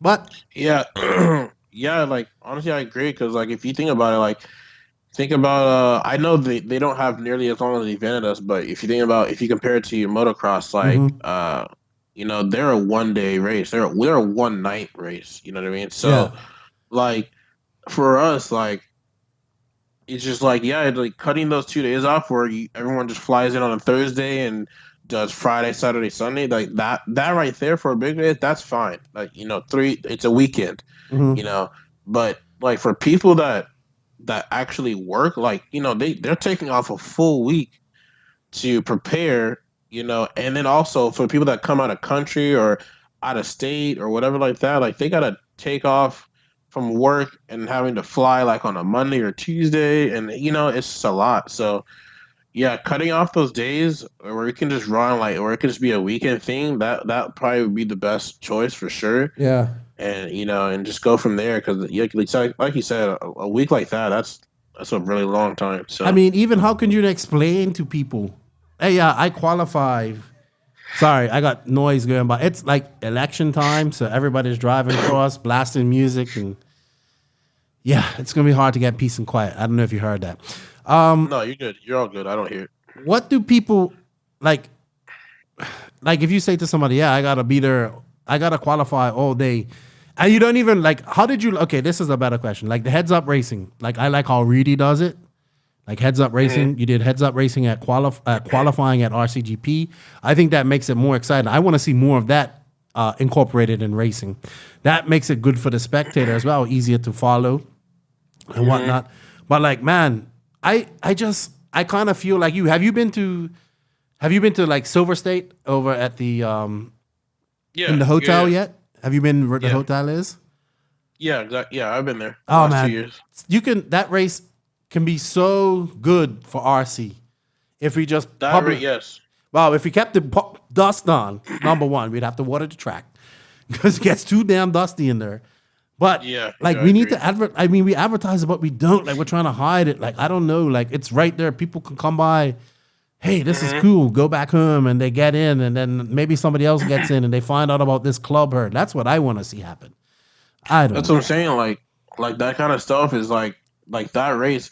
Vegas is definitely a good place to put it out there. It's a busy city that you can attract those people, and it's like why aren't we getting the spectators? Why aren't they coming? Why aren't we getting so many new people in the RC? And it's like, well, your advertisements aren't going out. They're going out to the people within RC, not around RC or not on the outskirts of RC.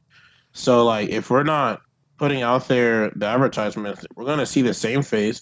We're never gonna grow. Soon enough, people are gonna leave, and then soon enough, there's no funds in the RC, and then we next you know, we're not gonna have as many races or races at all. You know what I mean? So I'm glad you can. I'm glad like that's coming out. You're a young man in RC, and you can see that happening. Because we definitely need to grow, dude. Like I think what we do is so cool, and I think we just hide it, and we have to stop hiding it. Like bring people. I know people probably think we're nerds and we're playing with toy cars, but I don't care what people think. I think what we do is cool. I think this is the next. I've never ridden. I've never jumped on a motor. I've jumped on a motocross bike, but never ridden on a motocross track. But I think this is the next best thing to motocross. Like, and you know, it's adrenaline filled and it's passionate, and you meet people from all over the world that are into it. We just need more. it really it's true, and yeah, like I hate to say it, you know, like I don't want to be the person to be like, yeah, like our hobby can die, but it certainly can if we don't put out the advertisements. You know, it certainly can. And people said that. People said like, you know, with like I don't know, 2 or 3 years, like, dude, I could see this dying because you know we're losing entries. You know, hobby shops are closing, tracks are closing, and it's like soon enough we're only gonna have one track to go to, and then soon enough if we don't support that track, it's like, you know, it's like we need to do our part in the RC. Everybody, and everybody, and it's not, it can't, like one person can make a change, but that's gonna be one exhausted person to do all the work. You know, we need to come as a community to do the work and show everyone this is what we do, this is how we do it. You know, come out, even if it's just for main day. Main day obviously would be the day where you want people to come because that will be intense racing. That's where the announcer gets all in it, you know, and stuff like that. So, like, we should change. I want to see our mains happen more in the day than at night, you know, because at night people are going home. People are packing up and like, hey, I got to catch a flight Sunday night or Monday morning. I got to get some sleep and stuff like that. It's like we should change our mains to. Well, they do that at PMB. Dave at Race Time, he makes the pro mains, like the pro A main is like middle of the day, or like in the afternoon, and that way everybody's there and they can watch it. I do enjoy that. That's a good thing. But I agree with a lot of you, a lot of what you say, man. And we need to figure out. We need to do everything possible, and that means no idea laughed at. To grow our sport, like, you know, we need to get as many. If we get 10 people to buy, maybe, like, let's say 10 people buy a Traxxas Slash. If we can keep 5 of them and they get like deeper into RC, that's a win. So we'll see. No, it is. It's true. But like with this newer generation and social media, like they're so adapt to, and you know, Instagram, all that stuff. I honestly think we're going to grow this, man. It's going to take 10, 15 years, but it's going to grow. But I think it's these younger guys coming up. Like, I would say your age and below, or 25 and below, that are really on the internet and on social media. Like, I realize the importance of social media. I'm glad I see that now you're starting to post more on Facebook and all that type of stuff, which is very important. And I tell people all the time, like, Facebook is important, especially if you're a young driver. Like, Facebook, Instagram, like, race, yes, be good at the track, help people, but social media is important. So that's a good thing that I've seen you do as well.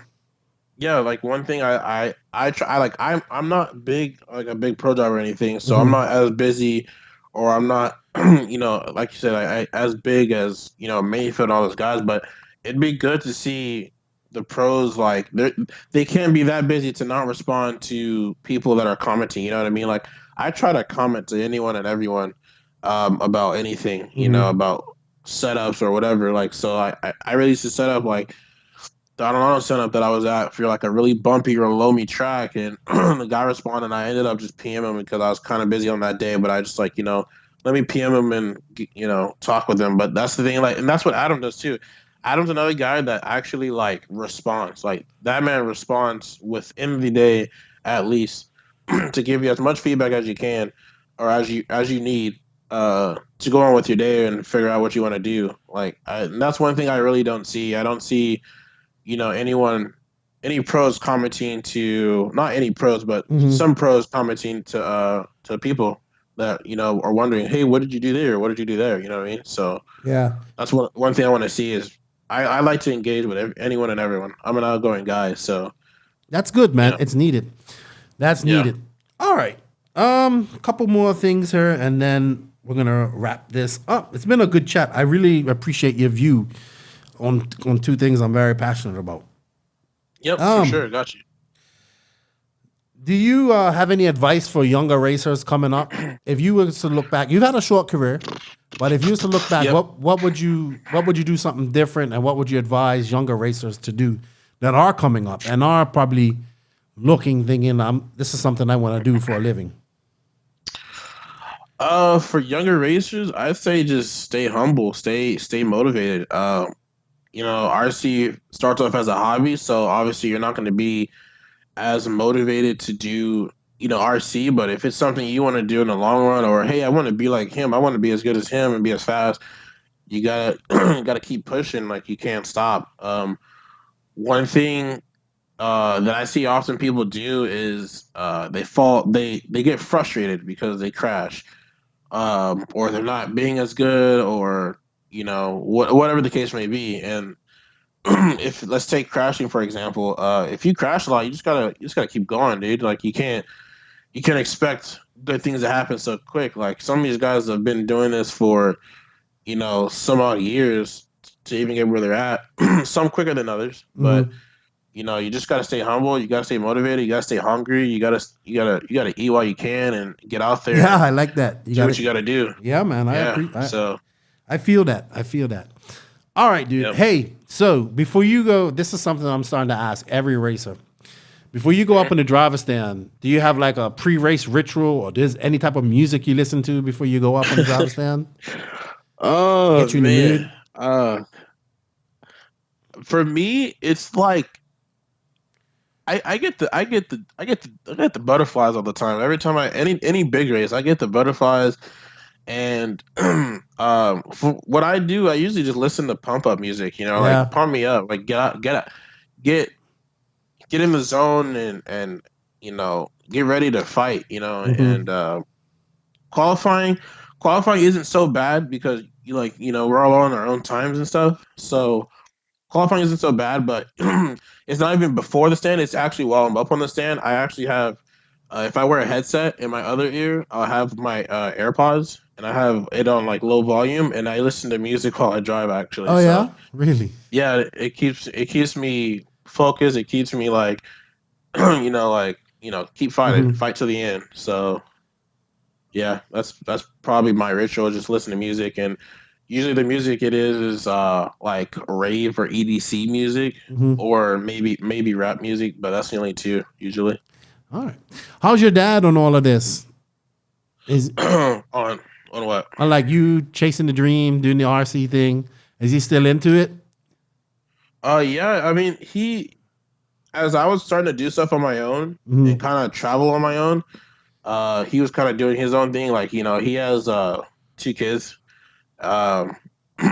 Like, I have 2 little brothers, so he's, obviously the focus is on them. But whatever he can, like my stepmom's she's pretty understanding about, like, if I want my dad out there, like, sometimes, and they're welcome. They work together to, for my dad to be out there. But yeah, like when I was little, he used to, we always went everywhere, But like as I started traveling alone, then he fell back and he just watched Live RC.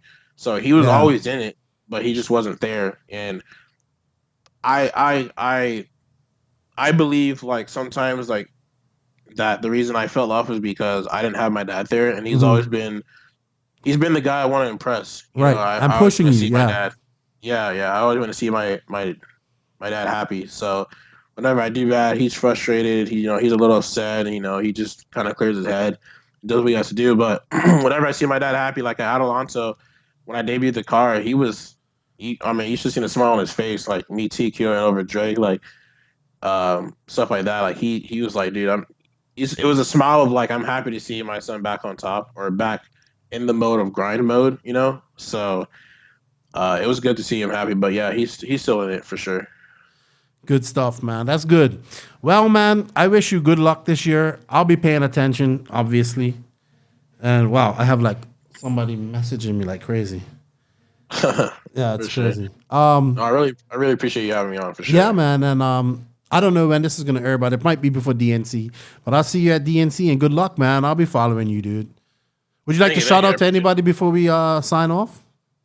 Oh yeah, I just want to give a shout out to all my sponsors: Nemo Racing, Agama, Proline, MKS, Sandwall, just everyone. You know, if I miss you, I'm sorry, but everyone that's really supported me, and Phantom. You know, I've had my fair share where, like you said, like about a year to 2 years ago, I fell off, and to have first off, to have Agama even believe in me and Billy to believe in me is like, you're still there. You just gotta find that mode. And I always say this as a quote: everyone has a setback for a setup. Everyone will have a fail in life. So I believe this is the setup. So I just shout out to everyone, especially my dad. I wouldn't be here without him. So for sure, everyone. Cool, dude. Well, I appreciate you coming on. And yeah, man, just do what you got to do this. Do what you got to do this year, man. Don't take no prisoners. Yeah, for sure. I appreciate it. Thank you. All right. Nitro is the glory, but E-Buggy pays the bills. So what's up, NNRC Squad? This week we're going to step out of our box of dirt racing and off-road, and we're going to talk about RC drag racing. As you guys know, I've kind of been geeking out on this since last year. I had Tim Smith on her, and I finally got to meet Tim Smith at DNC, and he's just as cool and funny as he is on his podcast. So shout out to Tim Smith.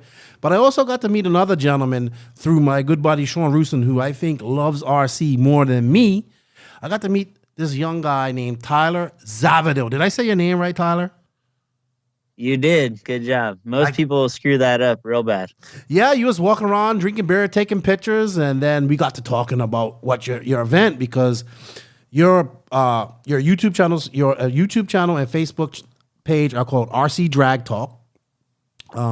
You're big into no prep drag racing, and you just held a pretty big cash payout race in Vegas a week after DNC, and everybody in the drag race world RC drag race world is talking about it. You even have these off-road guys looking at it now because they saw money and they see dollar bills and they think it's easy to go straight. So thank you for coming on, man. It was great to meet you at DNC. Yeah, man. It was great meeting you too, and thanks for having me on the show. I'm excited to be here. No worries. Did you agree with Tim that the nitro buggies were more exciting to you than the electric buggies at DNC? I agree, yeah. Because nitro is the glory, dude. Even like I go to our local track CTRC with Sean just to hang out all the time. Mm-hmm. And nitro is definitely the glory. You know what? In off-road. Yeah. How is it in drag racing? I've seen some of it, but it just seems like the electric is dominating that. In the no prep stuff, I've yet to see anybody with a nitro car come out in our area. I know there is a couple guys in Texas that have like nitro Traxxas / two-wheel drive trucks, I guess it would be. Yeah. And they're doing their thing on the street with nitro cars. But I think it's cool because it adds the extra smell, the sound, everything that goes along with real drag racing, I agree, dude. I think I've been geeking out. I've been watching quarter scale funny cars with like weed eater engines and the electric stuff. I think my biggest draw about the whole drag racing scene is that I think the cars look real, their scale, and I think that's what the biggest draw for me is. And especially the no prep stuff. Because, man, I'm looking at your car, I'm looking at Tim's car, and all these guys posting up these cars. I would just put it on my shelf. That's how cool they look. Yeah. I mean, that's kind of what me and Tim, we wanted it to be when we started this. We both have scaling background with scale trucks, and then going from track racing, our pro mods and our pro stocks, which is a carbon fiber foam tire missile, from going to racing those to not having anywhere, we're like, if we're going to race on the street, we need them to look real. We need them to look like, the street outlaw cars we're watching on TV. Yep. So that's what we came up with Parma bodies.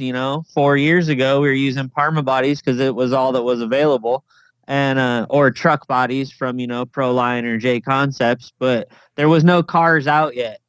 And then Proline luckily came on board and started making sweet Nova bodies, and J Concepts makes sweet Chevelle bodies and all sorts of stuff now. Oh yeah, I'm in love with that Nova from Proline. I think once I finally start building my car here, that's where I'm going. I love it.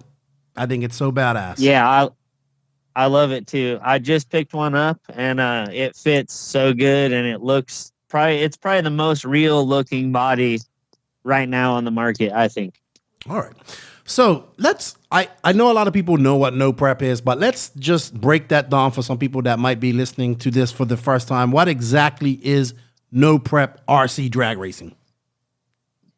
Okay, so it's 132 feet of asphalt in a parking lot or a street. It's not as in no prep.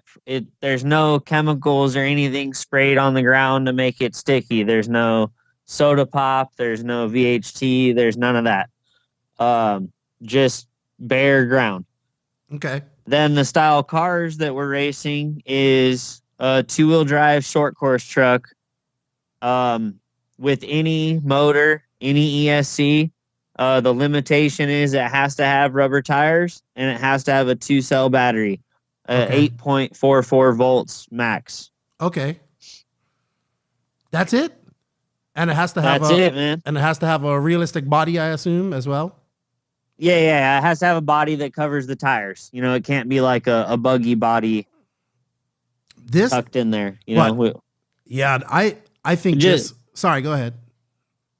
Just like a truck or a car or any real body other than like a buggy, Okay, yeah.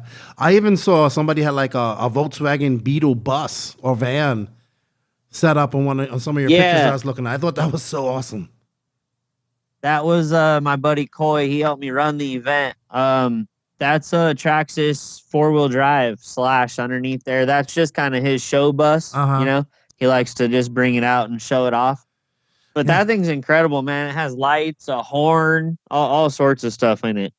Now, that's what I'm seeing a whole lot, like how the scale side of things has gone, and people are like getting really into detail. I'm starting to see. I think that's going to start happening with you guys, but it's also going to be about going fast as well. Yeah. I saw yes, sir. Detailed drivers you're talking about. I think lights and all that stuff. I think the more real it looks, the better it is, man. Yep, I agree. So, you guys, so the good thing about this is you can do it anywhere, because you guys were doing some runs at DNC. I know Tim was testing out his car. He gave you his money. Let's talk about how easy it is for somebody to get into this. Yeah, pretty much anywhere. I mean, you can just get, if it's a father and son combo, or, they pick up 2 short course truck cars or the new team associated DR10 that hit the market. You could pick up a couple of those and just go out in a parking lot and literally just race your friend up and down the parking lot. It's that easy and that much fun. Or if you're looking to go a little bit farther than that, you can hop on Facebook and look up your local NPRC. So wherever you are, just type in whatever state it is and NPRC after, and there's probably a local chapter for you. And you can get out and join the guys and go see if you can make their top 10 list and participate in some local cash days. Really? That's so cool. I mean, I have a SC5M that Mr. Bordon, he donated to me. He sent it to me. I appreciate it. I know I have to shorten the wheelbase. I'm sorry. Shorten the width up and put B5M arms on it. and a few other tweaks. I think like lower it down, cut some springs and stuff like that. But it's not really difficult to transform an existing short course truck into one of these cars. No, there's pretty much somebody's done it with every type of car now. So if you have a Traxxas Slash, you could just get Bandit arms, front and rear. That will narrow it up. If you have an Associated, like you're saying, you get whatever variant buggy it is. So if it's like you said, a 5, then you need the B5Ms. If it's a 6, then you probably need the 6, and so on and so forth. But the bulkheads that they're mounting to are the same shape. So whether it's the long arm for a short course truck or a short arm for a buggy, it will fit on the short course chassis. So cool. So cool. So easy to do too. I'm trying to do mine like very easy. A budget build, because I do everything. I have to do it on a budget. And then you can go with the J Concepts tires, Proline tires. Who else makes tires and wheels for drag racing? Oh, quite a few people. There's Raw Speed makes a pretty good rear tire. DE Race Wheels and Tires, they make a good wheel and tire. GRPs, believe it or not, like an 8th scale GRP rear tire. Yeah, some people run those. Some people, man, they're not even running slicks. Like at the Vegas race, there was quite a few people running treaded tires. Really? Wow. Yeah, like a clay, like an indoor clay type tire is what they were running on the street. Because, I mean, in all honesty, doing what we do on no prep drag racing is very, very similar to indoor clay racing. So if you're racing on hard pack clay and you know how to tune your suspension and tune your transmission for that type of stuff, then you could probably come out and do very good no prep drag racing. Okay, that's awesome, dude. That's definitely nothing I'm used to, because I've never even raced on clay. We don't have that here, but I mean, I'm excited, and I'm even more excited to start building one here. So, yeah, how many? So, is there like a no prep organization as well? Like, because I know at your race that you had here in Vegas, you had people from all over America, and even from Hawaii is America, but I would say that's international as well. They flew in. Yeah, they flew in a pretty long flight. So we have the main page is the NPRC No Prep Drag Racing. It would be No Prep Radio Controlled, sorry. And then people from Arizona, Colorado, Northern California, Oklahoma, Florida, pretty much all over the nation have adapted our rules from that main page and then created a page for their location. So, all those locations I listed, they have a NPRC page of their own where they put up the races they're doing and, their cash races. Usually the local states, we're doing cash races around $20 or $25 buy-ins. So for us to do the $100 buy-in in Vegas, it was meant to be like, this is the big race, Oh yeah. We're going to talk about that. This $100 buy-in. Now, I'm going to be the first one. I have never really in off-road, I've never really liked cash races, because I see people going ballistic and going crazy and trying to do everything just to win some bowling trophies and some cheap plaques, right? Now, I always thought adding money to it would hurt that. And, I've seen some cash races. They go pretty good. I know some people do it without issues. But I just know off-road racers, if there's a way they can figure out a way to get an edge, they will. But with drag racing, it's completely, I know I'm not very well versed in drag racing. So I might say some things that may be a little bit ignorant. But it seems like it's two cars. Whoever's going to get to the end the fastest, don't cross over the line, don't jump the line, and that's it. It's really kind of difficult to cheat, I guess. But I'm sure there is some way to cheat. There was some people definitely trying to push the rules as far as how high we can charge the battery limits and exceeding tire prep expectations. But they were all within the rules, so as long as they fit the rules we have, I guess you're basically not cheating, Pretty much. So how long did it take you to plan this big race in Vegas, and when did preparation start for this? Oh, it was about a year in the making. I reached out to, the local guys that helped me make the rules in the beginning, and told them that what I wanted to do. And they all laughed at me and told me I was crazy. Tim Smith, one of them, he told me I was nuts. Nobody would ever show up in a parking lot in Vegas and race for $100 buy-in. So, luckily I ignored him and talked to a couple other people that run groups. I talked to Coy Roberts. He runs the Arizona group. And I talked to my buddy Philip Stab. He runs the Colorado group. And I told them, like, hey, guys, here's kind of what I'm trying to do. Do you think you guys would be able to bring racers from your area and we get them all together in one spot that's kind of a neutral ground? Because at the time, there was nobody in Las Vegas racing, or at least that we knew of. So we could meet up in a neutral ground and we can find out, like, who's the fastest out of our 3 or 4 states or whoever wants to come. We'll call it King of the Streets. And then that way the internet crap talk can kind of stop for a little while, because if they weren't at the race, then they weren't even there to prove themselves, Is it that much banter going on Facebook? Oh yeah. I mean, I love it. Drag racing's drag racing. I'll just say that, most people think that, it's going to kill the hobby. I mean, drag racing needs its grudges. I mean, you look at drag racing historically for years, there's been grudges. There's been, who we got? Schumacher and Force. We got Snake and Mongoose. If you're into the pro mod style, we got Stevie Fast and everyone he runs into, he has a grudge against. So it's kind of the sport, it kind of goes hand in hand with drag racing. I really wish we had more of that in off-road. The guys, for me, the drivers in off-road are too politically correct, except Mayfield, which I did enjoy I thought the whole throat punching thing was funny, but because he does kind of wear his heart on his sleeve. But yeah, I'm all for grudges and smack talking, and that guy who's going to say, yeah, I'm going to beat everybody here. Who's coming second? Yeah.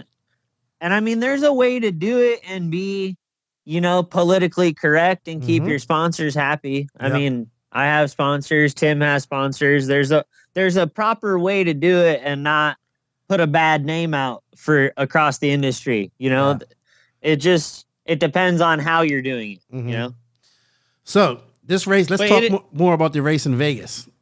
Banter from Facebook and everybody getting together. When did you know that this was going to be big? At DNC, when you guys were talking to me about it. No, man. You was telling me about it. Yeah, man.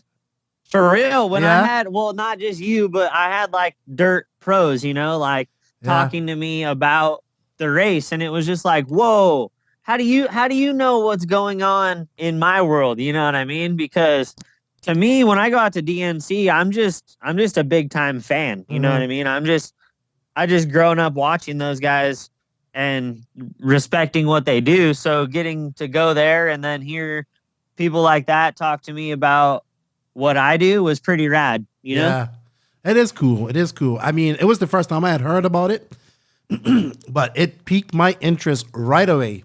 And I was like, oh, I told you, wow, I wish I would have stayed an extra week to go out to Vegas and witness this. So you had start planning next year, man. I know. I'm not going to witness. I'm coming to race if I can. Right on. So you had 43 entries, right? 42. $100 each. 42. So that's $4,200 on the line. You didn't take any of this for your work, right? Nope. Wow. Nope. Wow. So 42 guys show up in Vegas. Which hotel did you guys do this at? We did it at a spare parking lot across the street from IKEA. Oh, yeah? Was it a lot of... No, it was actually like a perfectly smooth, perfect parking lot. We couldn't have asked for a better location. So you just showed up there, blew it off. I assume you said you do blow them off, so it isn't no rocks and stuff there. Yeah. What type of system was you using to time these cars? We don't use a timing system on the street. We use just like street racing. We use a flashlight to start and a collar on the top end. No way. I was wondering what Yes, that sir. was. I was like, "What's that light?" And now I know. It's a remote operated flashlight. It's just so we don't have to worry about our ankles getting wiped out. Okay, got you. So it's just whoever comes across that line, they win. Did you have any races that like you couldn't tell by eye? Oh yeah, we had 3 that we had to go to the camera for, just because we couldn't tell, and then we had 2 more that were discrepancies that the racer thought they won, and it was called the other way, so we had to check out those as well. Okay. So how does this work? So I guess you just split people up. So 42 guys, and then they just whoever wins just advances. I assume. Yeah, so it's single elimination, and it's chip drawn. So all 42 people come up, they reach their hand in a bag. You pull out a red number 1. You're going first, and then say the next guy pulls out a blue number 1, he's going first. No way. And so on and so forth. Yeah. So simple, so easy. And we do it where whoever has the red chip, they get lane choice. So it's all luck of the draw. If you don't pick a red chip, you don't get lane choice. Wow. So from start to finish, that guy had to race 16 races then, or no? I mean, He had to race his. Yeah. So 42 people come up and race. Oh, no, 21 of those people went home instantly. First round, Right. they lost, they're gone. Wow. So then it goes down to 21 people split in half, which is 10 and 10 and a bye run. That's so Right. so simple. I can't believe how simple it is. And the bye run is chip drawn also. So if you just lucky to get the one that nobody has the pair to, you're going down the track by yourself and you move on to the next round. That's so cool. Wow. So it ended up, I swore on that Tim was going to win this, but he didn't. He had, I think, what round did he lose in? I think he went out in the 3rd round because he got the bye in the 2nd round. Okay. And then the guy who So won. he won. Go ahead. Sorry. Go ahead. No, go ahead. Sorry. He won first round, and then he got the bye 2nd round, and then he went out 3rd round. Oh, wow. I thought this was his, but the guy Ricky Bellotti, who is he from? He kicked ass. He's from Northern California, from Sonoma. Oh, really? That dude came there, paid $100 and walked home with how much? 38. How much was this? It was $37.80. Wow, that was a good day for him. Yep. And 7, I think it was 7 of his guys from Sonoma County came with him to race. So he did the gentleman thing and gave all 7 of his guys their entry fee back. Wow, what a man! That's good sportsmanship right there, dude. And yep, how long did all of this take? 3 hours. That's incredible. Hurry, you was just at one of the longest. I mean, we were there about 4.5 hours just because of grudge racing. After people wanted to, call out people they didn't get to race, for an extra $20 or whatever. So we were there about 5 hours total, I'd say. Wow. That's so cool, man. I was expecting this to be like all day, and then I was like, well, I tuned in and it's over, and I was like, what happened? But it's so cool, man. It's so cool. I'm glad I got to meet you and learn more about this because I didn't even know people were doing this like for money. And not that the money interests me. I just like the fact that these are scale-looking cars that are going fast, and I think it's one of the perfect genres to get new people into this hobby/sport that we all love so much. Yeah. I mean, we've gotten a lot of interest from like airplane guys, because I don't know, you might have heard it on Tim's show, but there's a runway out here for the RC airplane guys. They have their own runway. Oh, really? Out kind of by us. Mm-hmm. Yeah, and we like to sneak on the runway and use their runway as our drag strip on nighttime. Really? So they've caught word of it, and a couple of them have ended up building cars just because they've always been into real drag racing, and they didn't know this type of RC existed. Wow, that's so cool. See what I mean? It's cross genre for all genres of RC, man. Did you guys get a lot of non-RC foot traffic coming by and stopping by and watching and asking questions? Yeah, we had probably about 10 random people come through.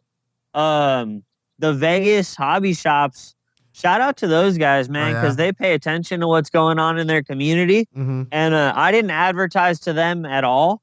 And they sent probably 10 to 15 people over just to check out what we were doing because they knew what was going on, And I was listening to your show this morning. Proline sent guys out there or some people out there. Yeah, Paul from Proline came out and hung out. So cool. We probably had, the thing, Hawaii, they came big. It wasn't just the 8 racers that came. It was, they brought their whole families, man. So they had, wives, children. There was, dozens of children running around. That's so cool. Spectating. It was awesome, dude. It was cool. That one dude I saw you taking a picture with, that dude looks like Canelo Alvarez, dude. Oh, man, he looks like a boxer. And he looks just like Canelo. Yep. So cool that those guys came up. I have a feeling you're going to see more international racers in the next round. So going into I hope to see some of these pro dirt guys, get out there and see if they can go in a straight line with a 2-wheel drive short course truck. I know who would be all on this. It would be like Mayfield. He loves RC. Yeah, that'd be cool if we could get him out there. We're doing it the same time frame next year, the weekend after Nitro Challenge. Oh, really? That's perfect. We looked up Dirt Nitro Challenge's schedule, and it's been, the weekend before for every year so far. So next year, our race is 2/27/21. If you want to put that in your calendar. Man, I'm so pumped about this because I'm just geeking out over this stuff, and now I'm gonna do it. That's it. Everybody's asked me about it. I'm just gonna do it. I'm gonna do it slowly but surely, and I'm gonna make me. You got a year, man. Get a car built and get it tested. So what are you looking to do to change going into next year's event? What would you like to do differently? We're looking to get a venue to host it, possibly, hopefully a casino or a hotel of some sort. That way we can just all stay in one spot and be able to hang out afterwards. That'd be pretty cool. Well, and you should look into have a restroom. Oh, for people to use. That'd be nice. Well, Silver State is done. Silver State is done at a hotel, and everybody stays there and they race. They just when they race and they go up to their rooms. But I think getting this at a hotel in Vegas will be perfect. Like not only to shine a light on what you guys are doing, but to shine a light on what RC is all about. Because most people think when they think of RC, they think of cars you buy at Walmart. But you guys out there, these badass looking drag cars. Racing up and down, I think it's perfect. What was the age group like? From what age from the youngest to the oldest? I'm not. Well, maybe. I think Tim might have been one of the oldest. I'm gonna say one of because I'm not sure on age group. There was a couple up there that looked quite a little bit older than Tim, but I know Tim's age. But so we'll just say that. And the youngest was 12. Oh man, that's so cool. So cool. Dude, his car was so rad, dude. Yeah. He had like header pipes on it with Lego flames shoved in the headers, and it had a LED light behind it that lit up when he got on the gas, so it looked like it was really shooting flames out of it, Yeah. It was awesome, dude. That kid really took pride in his car. It was really cool.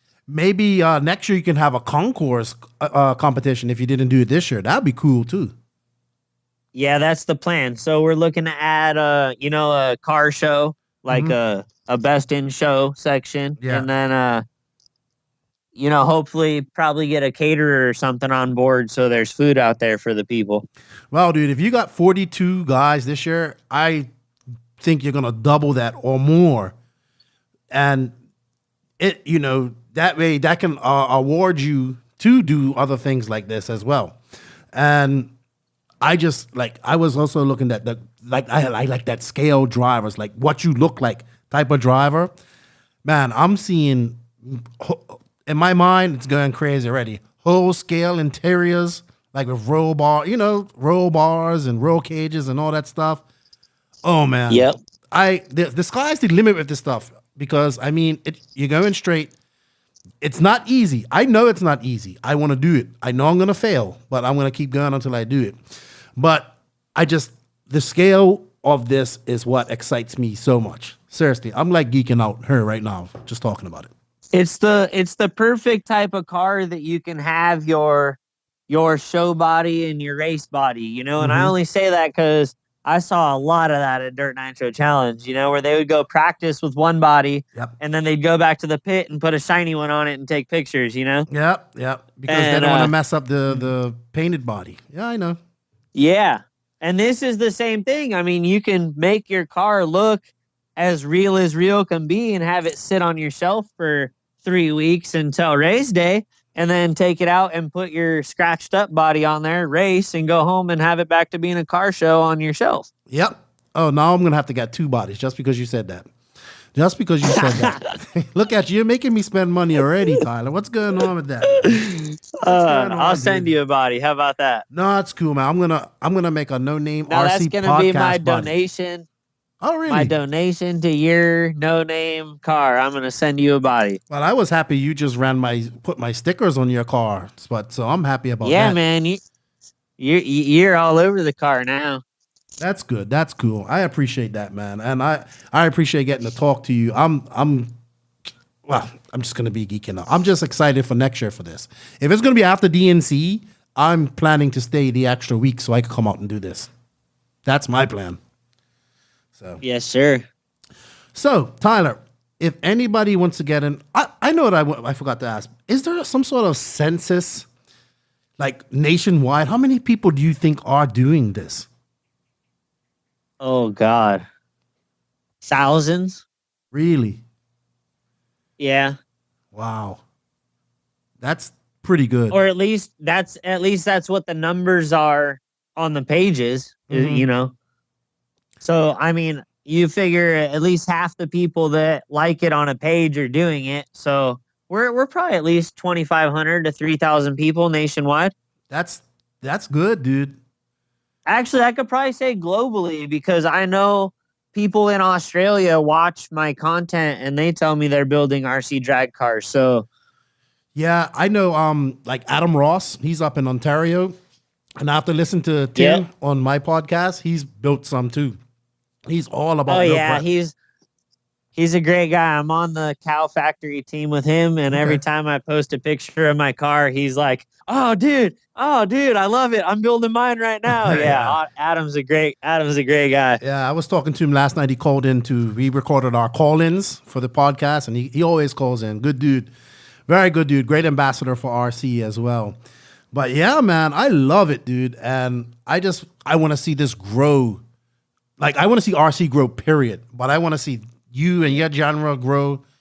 I want to see crossover, all of that stuff. So, like, I push anything RC related and anything that's as cool as this, most definitely, dude. Like, I think it's the coolest thing that you paid in $100.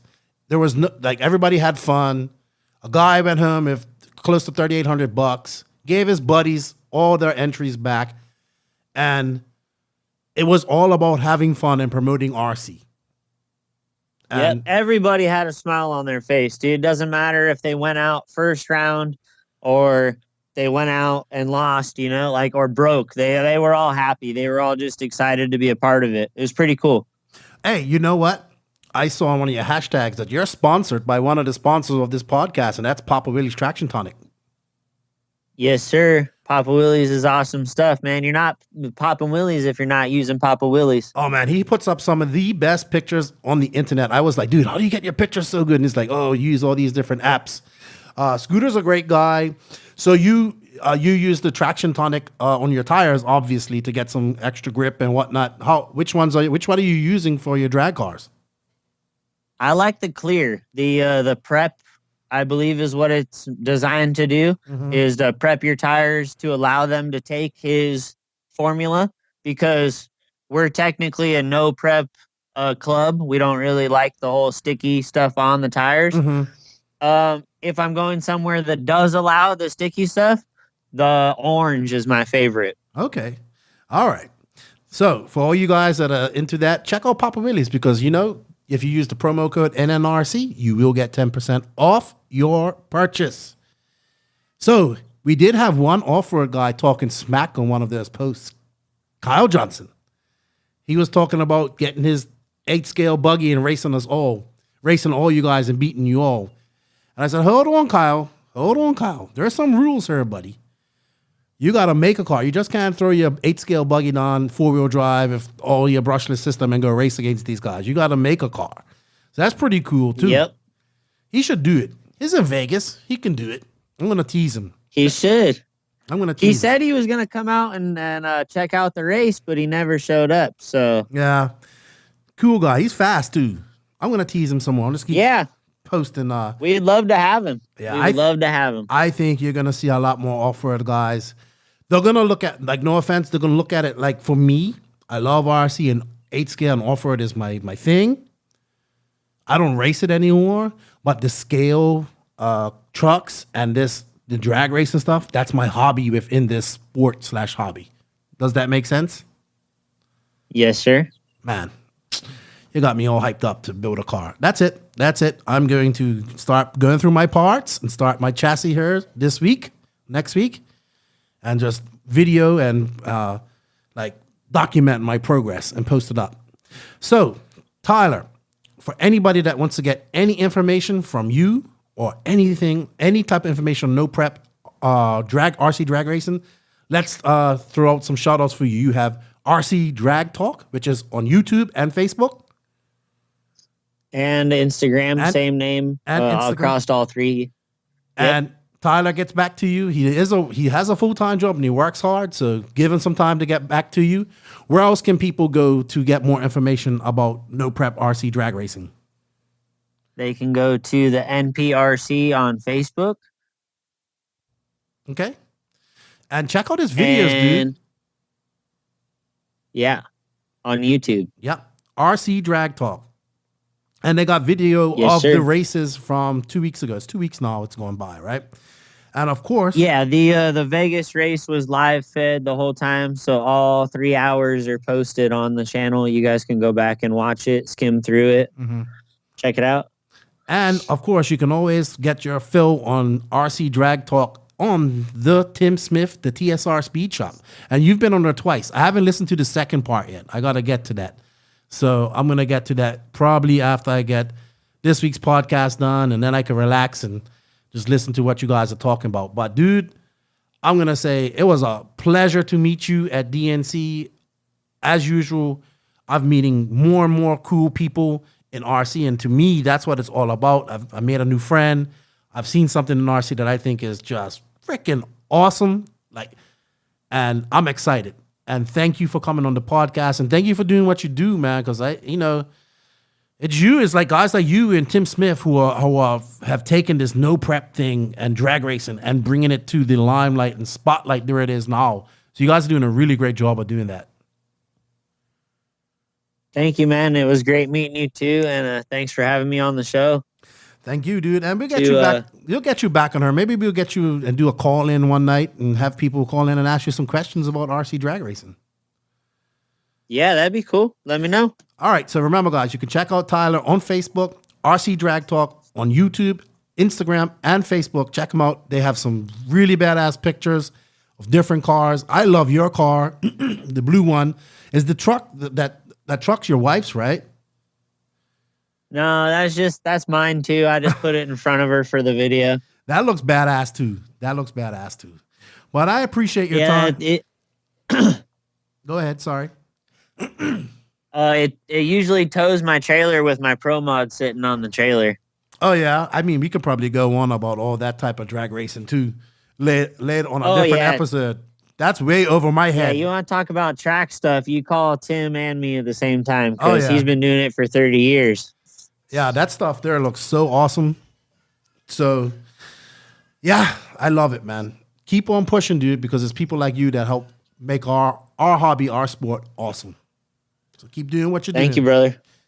All right, everybody, remember, if you want to get a hold of Tyler, just hit him up on Facebook, Instagram, or even just, go to his YouTube channel, give him a like and a share and a sub, and go to his Facebook channel and do the same thing. Support everybody. We need to support everybody and everything that is RC related, in my opinion, no matter what genre we're at. So thanks, Tyler. I appreciate your time, dude. And I'm looking forward to next year. I'm going to start planning for next year. Right on. Hey, do you want to see you all there? Dude, would you like to shout out to anybody before we close up? We sign off here? Yeah, shout out to Coy Roberts for helping me run the race in Vegas. And shout out to all my sponsors, MKS, Tekin, Cow RC, Papa Willie's. And you, man. Shout out to you for having me and doing what you do for the hobby. Nah, man, I don't do nothing special. I just like talking to people about RC. Yeah, you do. You're just humble about it, man. That's all. Yeah. You do more than you'd believe you do. Well, as long as we're all doing our little part to make this cool thing that we love in RC and our passion and trying to show everybody what we're doing, man. We're not just nerds in the field, man. We're having fun, and yeah, I love what we do. All right, Tyler. Yes, sir. I'll talk to you later, dude. Thank you for your time. Thank you, man. Tekno RC. Tekno RC. Tekno RC is a premium manufacturer specializing in 8th and 10th scale high-performance off-road RC buggies and trucks. Visit www.teknorc.com for a complete catalog of their products. Tekno RC. Excellence in engineering. Hashtag Tekno Takeover.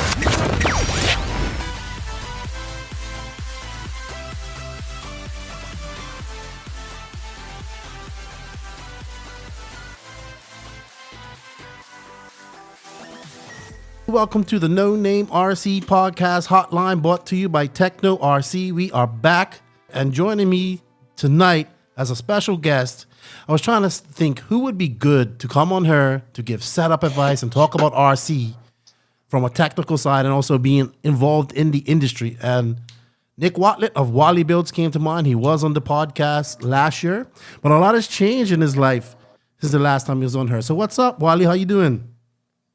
Not too bad. How are you? I am, as you can hear my voice, I'm still recovering. I went out a little bit this weekend, thought I was cool, but today it kind of kicked back in. I'm still a little bit sick, but I'm all right. How you doing, man? Pretty good. Just enjoying the California clouds right now because we're about to get a lot of rain for once. Yeah, well, it's been raining like crazy here in the DR. It's still raining. So, yeah. So, a lot has changed since you was on this podcast last. I saw you at DNC. We didn't get to talk too much, but yeah, you kind of been like, excuse me. I remember telling you on the podcast, like, yeah, sometimes you just gotta do it and venture out. And then like a month later, you done it. Or a few months later. So now you've changed. That was a pretty gnarly step. Yeah, I know you was a bit nervous to do that, but it's all good, dude. I mean, it seems to be going well for you. You're looking for help. I think I saw the post the other day that you're gonna not race anymore because after DNC you want to focus more on your team drivers. So yeah, talk a little bit like that. It looks like we do have a caller, but they can still listen to what we're talking about. But I wanted you to touch on that real quick. Okay. Yeah, I mean, after DNC, obviously DNC was a little rough for me, but and a lot of people thought like that's why I made that post, but that's not really why. I mean, a lot of the running this business has taken a lot more than I was ready for. So trying to balance the racing and the working and all that and kind of making everything kind of mesh together was getting a little too difficult. So I know I could have done better at DNC, but with work taking most of my time, I didn't really have much time to put toward it. So after DNC, I kind of realized that I need to make more time for Wallie Builds and make sure that the business is running strong and put racing on the back burner for right now. But then that also allows me to focus on both Jake Mayo and Justin Myerson a little bit more. Make sure that they're dialed, making their products look good. So that's kind of the focus now, especially since I've gone on my own, no longer working at Associated. So doing the Wallie Builds thing full time, and yeah, it's been difficult, but we're making it happen, and there's always the upsides. Just Sweet, the man. downsides. You know, that's the beautiful thing about working on your own. It's a lot of work, but it's also very rewarding. So good stuff, man. I wish you all the best. Yeah, you was very frustrated at DNC, but so were a lot of people. So don't yeah, it was a little bumpy. It's a little rough. Yeah, don't feel left out. Well, let's take this first call. They've been waiting. Let's see who it is. I don't even know who it is, so let's see. All right. Hello, welcome to the NNRC Hotline. Who am I talking to? Hello. Hey, I know who this is. This is Chuck. Oh, yeah. What's up, Chuck? How you doing? Hey, Keenan, how's it going? Hey, Nick, good to talk to you again. Yeah, nice to talk to you. Yeah. So, hey, Keenan, funny thing. First time I met Nick was actually at a Canadian race where my friend lit his van on fire. We were all laughing around. Oh, I remember What? that. Hold on. Rewind. He lit his van on fire? Yeah. He had to calm his nerves for the A main, so he did something in the van and he forgot to turn the lighter off. Oh. Ooh, yep, I remember that one. I remember the center console in that van. So, like, did it literally burn up everything or just a little bit? The interior was done. The van was, like, written off. Oh, okay. Wow. Well, I hope he did good in his race. And the funny part is, he won the race, but he had to drive home with a burnt interior. That was pretty funny. You must be talking about the big barn race, which is coming up soon, right? Yeah, that's the one coming up in about a month. I think I heard Nick is coming out to that one, so looking forward to seeing you, Nick. Yep, I'll be back up there, and I heard that he will be out there too as well. Yes, that same person will be there, but I'll watch him this time and make sure he doesn't light his van on fire. It's probably smart. So what's up, Chuck? How's things going in you're in Vancouver, right? So BC. Yeah, Vancouver area. Oh, I just I saw the news that Nick was going to be online, so I figured, hey, I'll call in. Haven't talked to him in it's been 2 years now since Nick came up for the Chilliwack race. So yeah, I wasn't able to make it to the last one due to a wedding, but we're definitely coming out this year. We have some cool things we're going to bring out too. Nice. Yeah, looks like Brian Sunil's made a title belt for the winner this year, so hopefully you get it. Yeah, we're working. We're going to work for that one. Right on. Hey, so cool. Yeah, I just wanted to say hello. Hey, Chuck, we was just talking about how the EOS has been canceled due to coronavirus before we came on air, and how it's crazy, isn't it? You know, I think it's overhyped. The whole there's more people getting sick with the flu, but it's been a lot of people's businesses. You know, there's no toilet paper in town. Can't buy toilet paper. Really? Is that seriously going on? I definitely agree with Chuck on this one. What? Like, why are they hoarding toilet paper? Like the last thing you're gonna need when you're sick is toilet paper. Yeah, exactly. So it's just one of those things. It's just, it made me laugh when I found out that, hey, I went to the store and there was like, oh, there's no toilet paper. Okay, interesting. But, it's okay. I took a couple rolls from work, so. Oh, man. Chuck, you're funny, man. I really need to get to a race with you. I think I'd have a blast. I saw you was talking about JQ guys going there. There is one guy, his name Ryan Steck. He's coming from Manitoba, and he's going to race there. So you should meet him when he comes to the big barn race. Sounds good. I'll take him to the brewery, which is like 5 minutes away from the track. See, I like how you think, dude. I love it. Yeah, I like the way he's thinking too. I might join you as well. Sweet. All right. Well, I got your counterpart. He's calling through on the east side of Canada. You guys are tag teaming me, so I'm gonna let you go. And thanks for calling, Chuck. I appreciate it, dude. Okay, guys. Talk to you later. All right. Bye-bye. Sounds good. Talk to you later. Chuck's awesome, and he likes hot dogs. Yeah, he's a good guy. Hello, what's up? You are live on the NNRC. What's up? What's up, Kevin LaChapelle? So if I get it, what's going on? How are you, Keenan? I'm all right. What's up, Nick? Not too much. How are you? Now we've gone to the other extreme, the other extreme of Canada. Now, Nick. Now we're in Quebec. Oh, okay. Yeah, I've been following you on Instagram, Nick. You have the life, Cali, everything's good. We have like 8 feet of snow here, so yeah, that's one thing we don't have here. Yeah. One day. And Ryan's supposed to come to the Quebec indoor nats also like 2 weeks later, so should be a fun time. Matt's going to come down to the indoor nats too, so we should have a decent JQ pit and do some funny shit. Yeah, and you're going to be running you were instrument. I think aren't you going to switch over to Ultimate eventually too, or I can't remember. Yeah. We just didn't do the order yet. Okay. Should be happening quickly. We're having Bego Racing as the Nick knows little Eric Deschênes Bego that speaks English. Like he's been having fun with it, I think. But yeah, he should be the Canadian distributor for Ultimate Engines across Canada, so it should be a fun time. Yeah, the engine's been pretty good. I've been running it for the last 4 or 5 months now, and I definitely am loving the V2C engine. Did you put the 21J on it, or do you still have the other one that JQ was having a hard time with? The new one, the new ceramic version of it, comes with the 21J on it. Yeah. So that's still on that. So I've been running that, and then along with the, I keep going back and forth between the 2141 pipe and the 2142. Right now, I'm running the 2142. What's the biggest difference between both of them? I went back and forth, and I think the 2142 has a little bit more. It's a little smoother.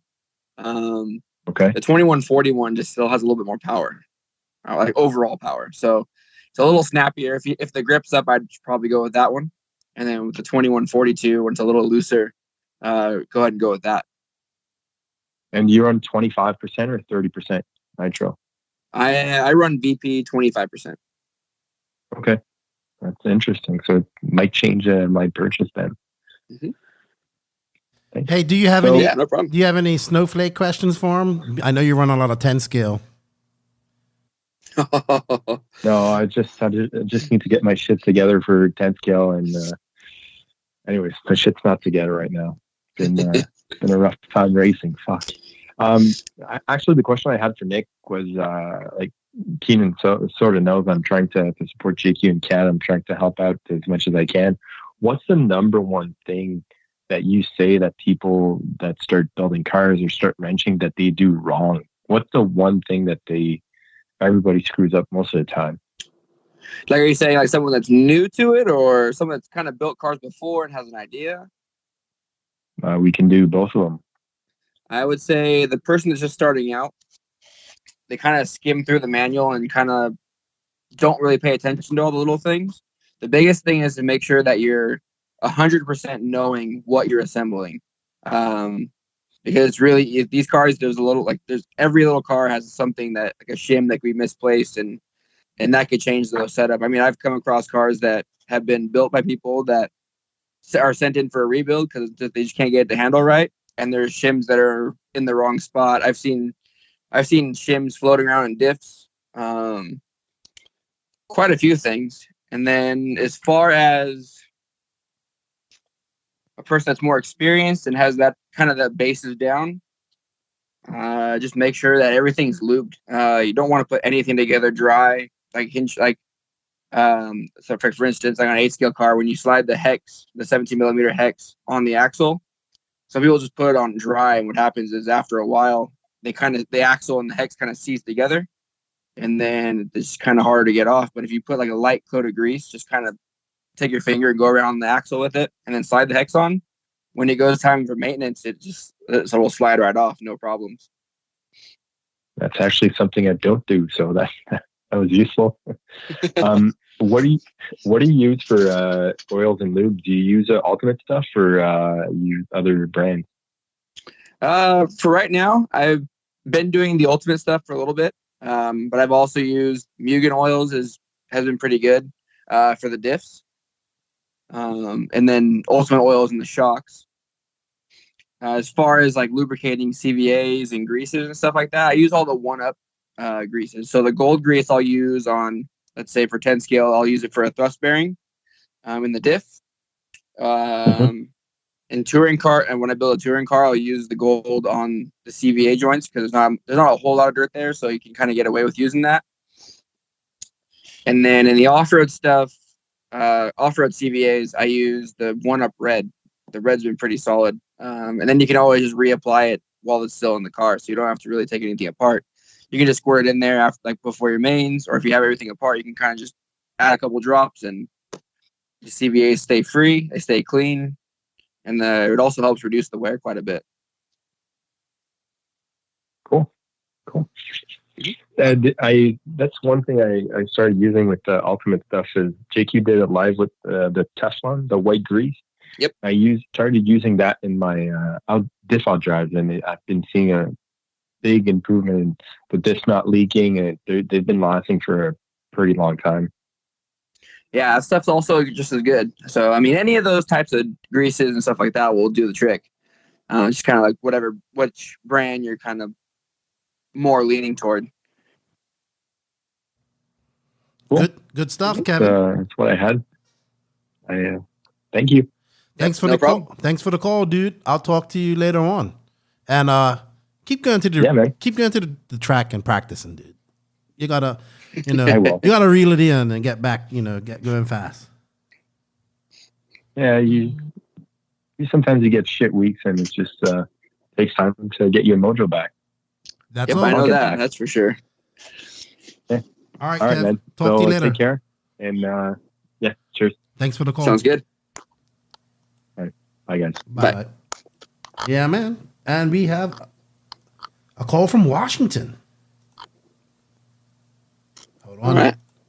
Here we go. What's going on? Happy birthday to you, dude. Going? Hey, thanks, Keenan. How's it going, man? All good, man. How was your weekend? It was good, man. Just played some golf and worked on my RC stuff. That's all I really did this weekend. Okay. Well, you got Nick here, man. It's only a pretty good weekend. How about you?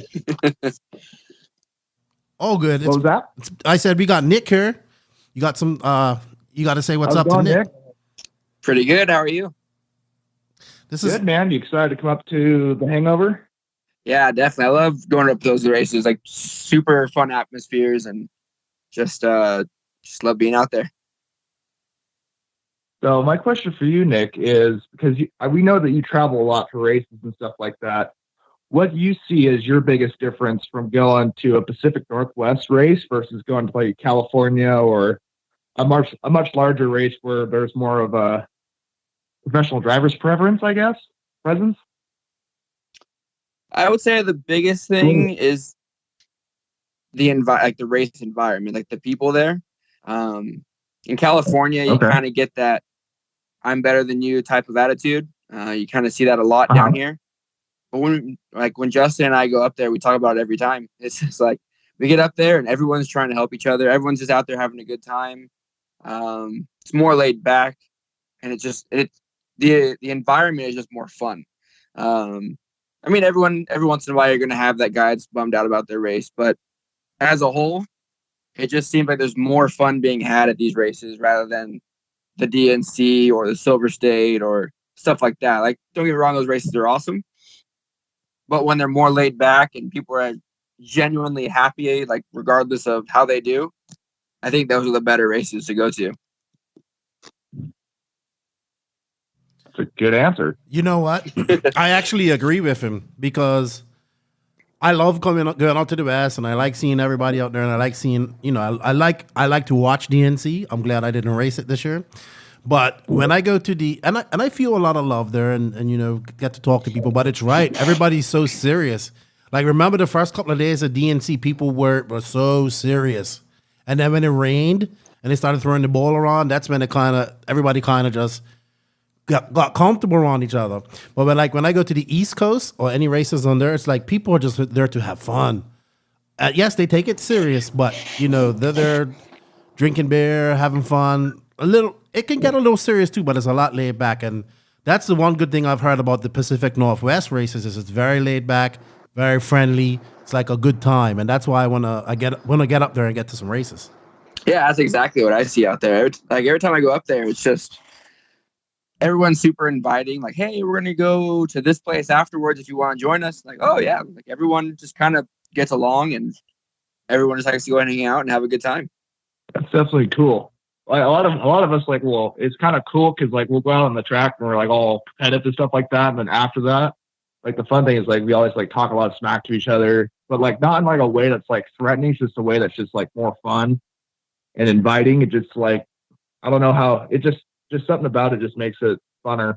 I went down to California for the Pekin Labor Day shootout 2 years ago. Even that environment, like it was still like a ton of fun, but it just seemed like racers were a lot more. I wouldn't necessarily say serious, but they didn't seem as inviting. They're more to themselves. Yeah. And I don't know if that's just the vibe that I got or if that was just how things are at different races besides the Northwest. I mean, that kind of happens in the California style of races. Like that's one of the things that kind of makes it harder. I mean, I try out and go and just have a good time no matter what. But yeah, I mean, you definitely see a lot of that where they'll talk to you, but they'll be short, or they won't be as, I guess, yeah, inviting is the best word to put. Gotcha. So it's like JQ when you give them a question on Facebook, it's just a one-word answer. Right. Yep. Or nope.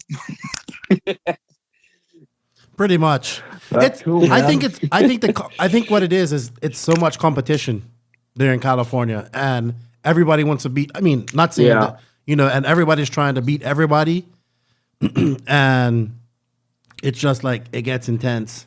But I agree with Nick; it has to be fun too. So I'm not racing; I'm just there to have fun.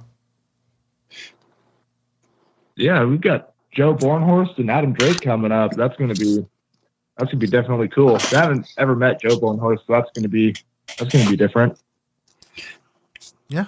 Joe's a pretty cool guy. I've raced with him a couple times, and I would say he's pretty laid back. He's a little shy at first, but then once you kind of get to know him, then he kind of opens up a little bit more. That's kind of what I took from him racing with him the last couple times. Nice. Mm-hmm. Well, so yeah, cool, definitely man. nice It guy. was good talking to you. For sure. Yeah, this is Ryan. So you'll meet him when you go up to Hangover if you haven't met him already, Nick. Yeah, we've met before. Okay. Yep. He's actually pit for me a couple times the Hangover, not this last year, but the year before. Sweet. Okay. Probably help you out this weekend probably help you out this weekend if you would like. Oh, that'd be cool. And it doesn't matter as long as I'll probably come by and say hi and see how things are going with you. Sounds good. Cool. Cool. All right, man. All right, Ryan. Thanks you for guys calling. Take care and have a good one. I gotta get back to.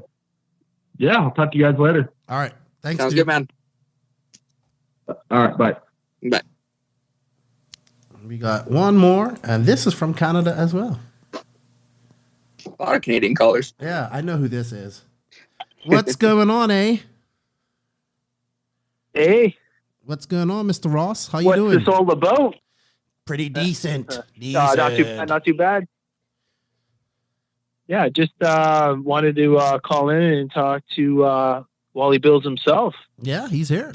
How's it going? This is Adam Ross, man. Oh man, it's doing awesome. He's pretty busy. What's going on? Hey, Adam, I was watching your live, dude. I love how your studio's set up. Oh man, we're trying to work out a couple of the bugs, and actually, I got a couple guests lined up too. So we're gonna start trying to put some stuff together here shortly. But it's starting to come together. It's looking good. Good stuff. Good stuff. Yeah, we're having fun with it and getting ready for some warmer weather, man. The snow's finally starting to go. So daylight saving time here now, and we're getting into full outdoor mode. That's all I can say. That's always a good mode to be getting into. Oh man, well I get to watch you guys, man. I seen you at DNC. I seen you showing off your dirt bike, this and that, and I'm just so jonesing for some warm weather. It's not even funny. But I do have a question for you. Okay. And it's mostly in regards to all the leads that you shorten. All your installs and wiring that you post on Instagram and Facebook. I've been following you for a while, and I've just been like drooling and trying to step my game up to kind of mimic some of the work that you do. Okay. I was just wondering, obviously you cut off the leads to whatever length you need, and I'm guessing you have some type of crimp tool or new leads on hand. And if you do, I'm just wondering where you order them from and what's a reputable place. I'll tell you right now, the ones I got off of Wish are garbage, and I just wasted my money. So I'll let you take it from there. So let's start with the crimper. The crimper I have is from Amazon, and if you message me on Facebook or Instagram, I can send you the link for it. It's kind of like a ratcheting one, so it actually tightens down pretty good onto the wire. And then same for the pins. So I crimp new pins on, and then I just use the existing servo plugs back on the same or on the new pins. And I can send you that package as well. Because those ones that just come on the tree. Yeah, it comes on like a tree of, I think it comes in a pack of 100. Nice. Yeah, and it's super cheap. I mean, I get them from one of the local electronic stores right here in Orange County. But I'm pretty sure they're sold elsewhere. But I can send that photo to you, and then the link and the part number for that, and then should be good to go with those. I'll definitely message you. Okay, so then my next question is kind of like on the ESCs. Your soldering is on point, man. Always beautiful jobs there.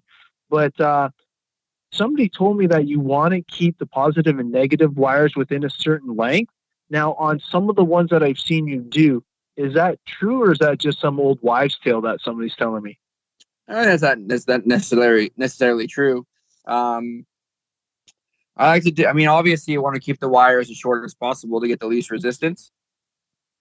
I agree. Yep. But it's only so much you can do. I mean, the battery's got to be in the car a certain way. The speed controls has to be mounted a certain way, and a lot of the times, the power wires for me are the last thing to worry about. I'd rather make sure that the receiver wire is safe and is wired in a way that's not going to get hit by anything. Anything like that, and then once that's all mounted in the car, then I worry about where the power wires, the 3 motor wires, and the positive and negative to the battery are going to be located. And then as far as capacitors go, I keep the capacitor. Generally, I try to keep the capacitor right next to the speed control. If it can't be done due to I know in a TLR car, if you have a certain speed control and I think it's a Futaba receiver.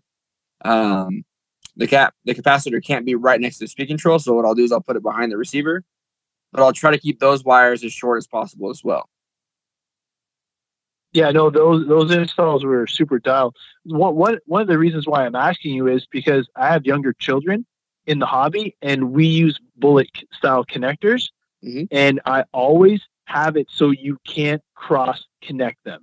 So one's always shorter than the other, and they keep saying, oh no, that's not good, that's bad, creates heat, blah, blah, blah, whatever the reasoning is for that. I was just wondering if there's any truth to that, because as long as you gear correctly and have everything else dialed, I'm pretty sure that shouldn't contribute to any additional heat or batteries puffing or anything like that. Like, so far, I'm thinking I'm okay, but I just wanted a professional opinion, I guess. Yeah, there's nothing wrong with doing that. I mean, I've been doing that in all of my cars since I'd say 2008, and I haven't had any problems with that. No overheating issues, nothing. And I think running one shorter than the other is the smartest thing you can do, especially if you're on. I like to run all black wire, so everything's one color. There's not like a random red wire just kind of floating around there.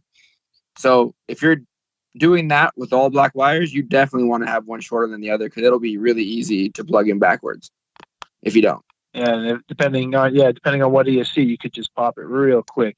Right. And last question I got for you. I noticed that with all the caps and capacitors, the majority of them, you shrink wrap them. Yep. I was just wondering what was the reason behind that, other than to make it look badass and kind of give it your custom flair there, because it's got the WallieBuilds logo on it. But is there a different reason, or? I mean, it'll usually after I wire up the capacitor, I have to usually cut into the existing shrink wrap that's already on there. So if I have to do that, then I'll put new heat shrink on it to keep it covered. If I don't, and I just put it over the top of the other one, that's just for the logo. Oh, okay. Yeah, I wasn't sure if there was some reason why you kept doing it. So I'm like, man, this guy's like pretty consistent with doing it. So I was like, it definitely looks good. I love your idea with shrink wrapping all three together to kind of keep it in a flow, because I run TLR as well. So trying to keep that flow and getting it to the motor from the ESC over top of the battery is pretty dialed. And I appreciate all your posts, because showing the before and afters kind of made me realize, I'm like, man, I don't want to be a before picture. We always want to be the after picture. Yeah, you know what? Heck yeah, man. No, it definitely is good. That wiring stuff, as long as it works for me, I'll just have to pay Wally to do that stuff when I see him. I ain't got patience for that stuff. Oh man, no, he's dialed, man. I just want to say thanks for answering all my questions and not being short like JQ, and actually giving me some good information. Yeah, no problem. Anytime. Easy. I will definitely hit you up. Yeah, I will definitely hit you up. But Keenan, man, I'm looking forward to seeing your dry car build, man. That's, I'm gonna start stuff with Tyler. Yep, I'm gonna be talking to Tyler tomorrow. Wicked. Yeah, so this will be cool. It's Awesome. so cool to meet Tim finally. That race there. Whew, I bet. Yeah, you got to see Sean, Tyler, and Tim Smith all in one bang. Yeah. Yeah, hey Wally, you got to build yourself a no prep car, dude. Did you see that? That's what I've been seeing. Yeah, $100 pay in. You could have it all tricked out like a Wallie Builds no prep. I'm gonna do a no name RC podcast one. Sweet Nova body. I have to make that happen. Cool. All right, Adam, dude. There you go, Keenan. I'll talk to you later, dude. I won't see you. I think I'm going to PNB. You aren't going though, right? Unfortunately, no. We are going to try and support the Canadian big races this year, see how that goes for us. And I think the big one that we're going to do in the States is most likely going to be either the Wicked Weekend again, or we're going to look at trying a new one. So we're going to see what the team decides to do and basically support Canada this season and see how it goes. Good stuff, man. Sounds pretty good. Good stuff. Well, thanks. All right, man. You guys have a good night. Yeah, keep up your awesome work, dude. All right, you too. Oh man, we're gonna try. All right, have a good one. All right, you too. Yeah, we have one more call, dude. Let's see who this is. They're a first time caller. It looks like. Oh, sounds good. What's going on? Hello? Who am I talking to? Mark. What's up, Mark? How you doing, dude? I'm doing all right. Yeah. How's it going? How you guys doing? I'm all right. Are you ready for a hangover? I'm getting there. Got all my stuff ordered and everything. It's be here, so stuff for the race. Owen's body didn't match the car, so I had to use his spare body. Okay. Gotcha. Do you have a question for Nick? Yeah, I did a couple of questions. All right, so Nick, when I shot you that message talking, I wanted to ask you about the truck, about should I even worry about him running a sway bar in the front, or does it even matter? I think the sway bar will have or make the car a little bit easier to drive. I mean, it's one thing to try. So I would probably, if it's already on there, I would leave it on there and then let him go practice with it. And the cool thing about a sway bar is you can actually disconnect it on the fly, and then he can run without it. And if he likes it better with it or without it, then you just do what he likes better. Okay, and then the next question would be, I don't know if you would know this, but it's a color white. You would know what that I would just mic it, right, to see what size it would be. Yeah, you would just take calipers to it, and you would find out that way. I know when I ran the short course truck for a while, I always bounced back between a 1.4 front bar and a 1.6 front bar, depending on the surface. So when the track was a little bit looser, I'd go to a 1.4, and as the grip came up, I'd go to a 1.6. Okay. That's something I would have to do. Okay. Sweet. So, other than that, I think that he should be all right. He's done pretty good at the short course without a sway bar, so I'm hoping that that's going to help him out a lot. Okay. Yeah. I mean, that's the sway bar, like on a short course truck. The biggest thing that it does is it keeps the front from diving so much, because you have all like the body and all of that. You have a lot more weight on the nose when you go into a corner. So when you put the front bar on, it just kind of keeps the truck flatter and keeps the rear tires planted a little bit more. So it gives you a feeling of more grip because you're taking away some of the body roll off the front. Oh, sweet. That makes sense. Okay, cool. Sweet. So he'll probably end up. Go ahead. He'll probably end up liking the sway bar because it's gonna feel easier to drive. Sweet.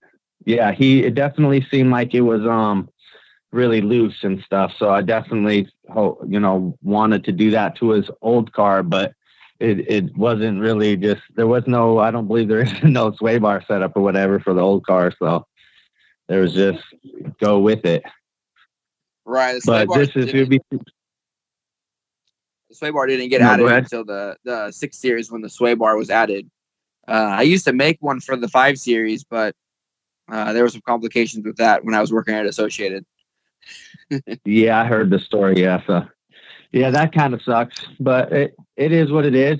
He'll have it. It's going to his first run, so he doesn't get to race much since it's just starting for his series. So it'd be awesome to get him back out on the track more and more.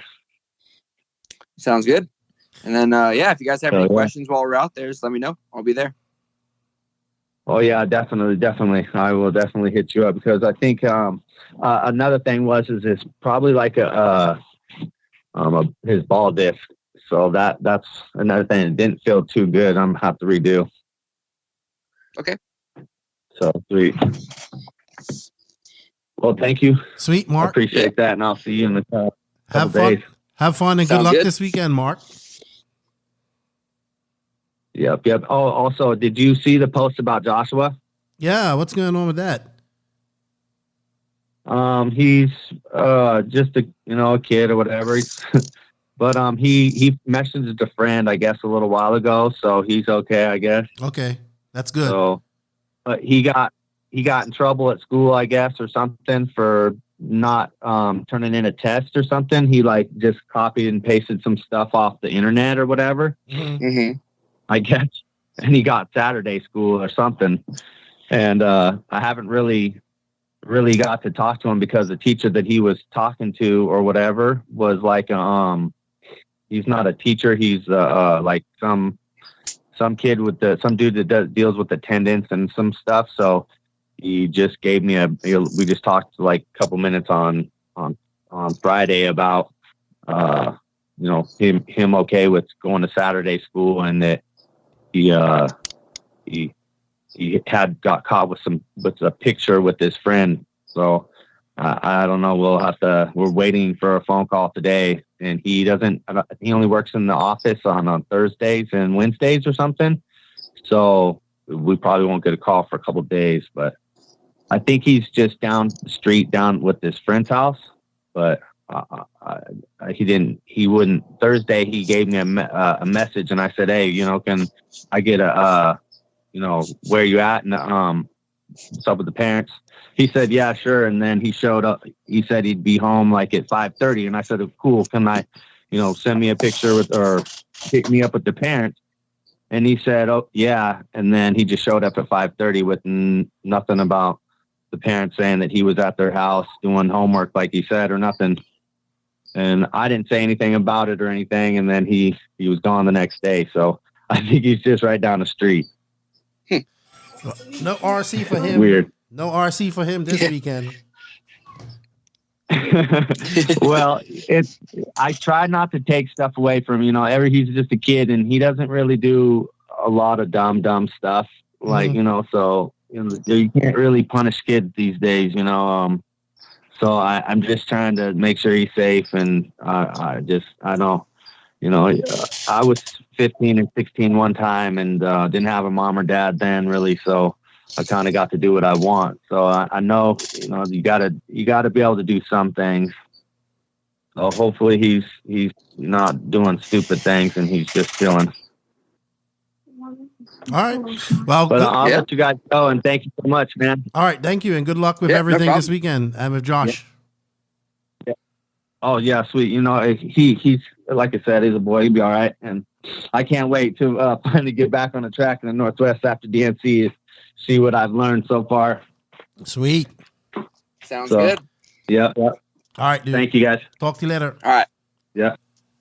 All right, Wally. It was a quiet night tonight, but yeah, that's pretty good. We got a few calls in. I guess East Coast, everybody's chilling, and people are still probably just getting off work on the West Coast. But I appreciate you coming on, man. We got to do this again. Yeah, I'd be down. Let me know. Yeah, I'm always around. But thanks for your time, dude, and thank you to everybody that called in. Thank you to Tekno for sponsoring this part of the podcast, and we'll get you back on her soon. Maybe we have to do it next week if you ain't. You're gonna be in coming off a holiday hangover, so you're gonna be a little bit. So I'll be a little busy. Yeah, but let's shoot for another time. I'm always open. All right, dude. Except for next week. Yeah. All right, man. Well, thank you for your time, and I'll talk to you later. Sounds good. Thank you. Want to protect your expensive battery chargers when you're traveling? Check out RC Raceworks. They have designed and developed a super small, fully enclosed charger case, specifically for the iCharger 308 and 406 Duo. The case features a 1,000 watt, 12 volt power supply, panel mounted 4mm binding post and balance boards, and a dual 2.1 amp USB charger, as well as a 12 volt panel mounted auxiliary binding post to power your pit lights, engine, tire, battery warmers, you name it, you can power it. The case was designed for the traveling racer in mind, and the case fits right between the wheels of the OGO 9800 bag, the official bag of every RC racer, making traveling with your charger easier and more convenient than ever. Cases are built to order, and they will soon be offering case kits so that you can customize and build your own custom to your equipment, saving you time and money. Please go to www.rcraceworks.com. And if you're interested in one of these cases, you can use the promo code Lefty in all small letters and save some shingles on your order. Thank you, RC Raceworks. Go to Facebook or Instagram and check them out. We are now at that point of the show where you should fasten those seatbelts and put your big boy pants on. Whoa. Things are about to get serious. It's time for the JQ Racing Rant.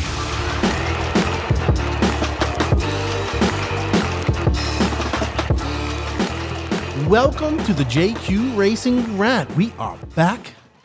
I don't know what Joseph has planned, but he says I don't know. I gotta wait and see what this guy's come up with. But we have the rant back. And so what up, Joseph? What's the rant all about this week?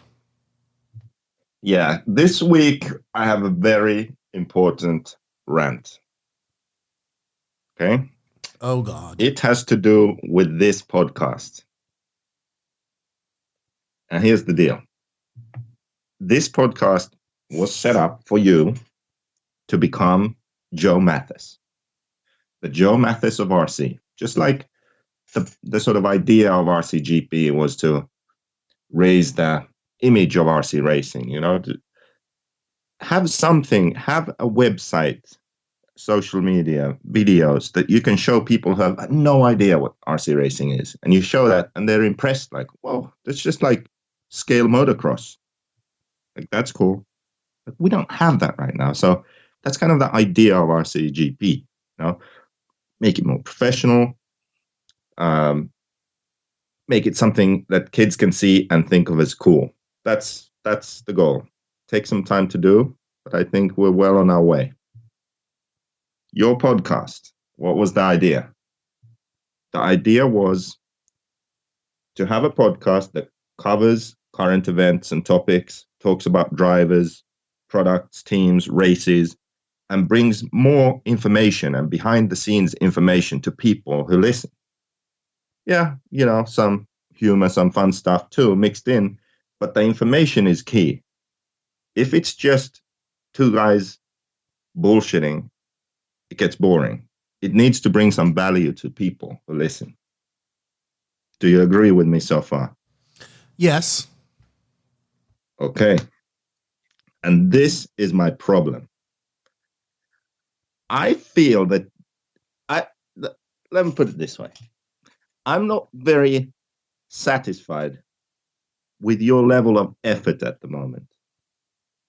I don't think that you're bringing your best to the podcast. Yes, you can do the intros, you can do this, you can do that. People listen, they enjoy it. All well and good. But I know you can do better than this. I know you could have funny sound drops on your cool Pro. What's it called? The Roadcaster Pro. I just with did all the one this blinking lights and podcast. that. Yeah, you just did one. But I think you could have funny sound drops from all the podcasts we've done. I think you should have released Best of 2019 podcast. I think you should go to the races and you should interview all the finalists. DNC, all the Truggy finalists, all the Buggy finalists. You should talk to people. You should have all the information. We shouldn't talk about a race and do a review and you don't know anything. You should know everything. You should know everything that happens to people. All the reasons for DNF, so this and that, what was said. You need to know all that behind the scenes stuff so that we can talk about it. But right now, you would rather just sit on your ass and drink Modelo's and check your phone. And that's a problem. So this is an intervention right now, this rant. I think you can do a much better job on the podcast. You have a website now. We're gonna force you to do some videos now. So you have voice on the podcast, you have video, you have a website. You have everything now to build this into something bigger.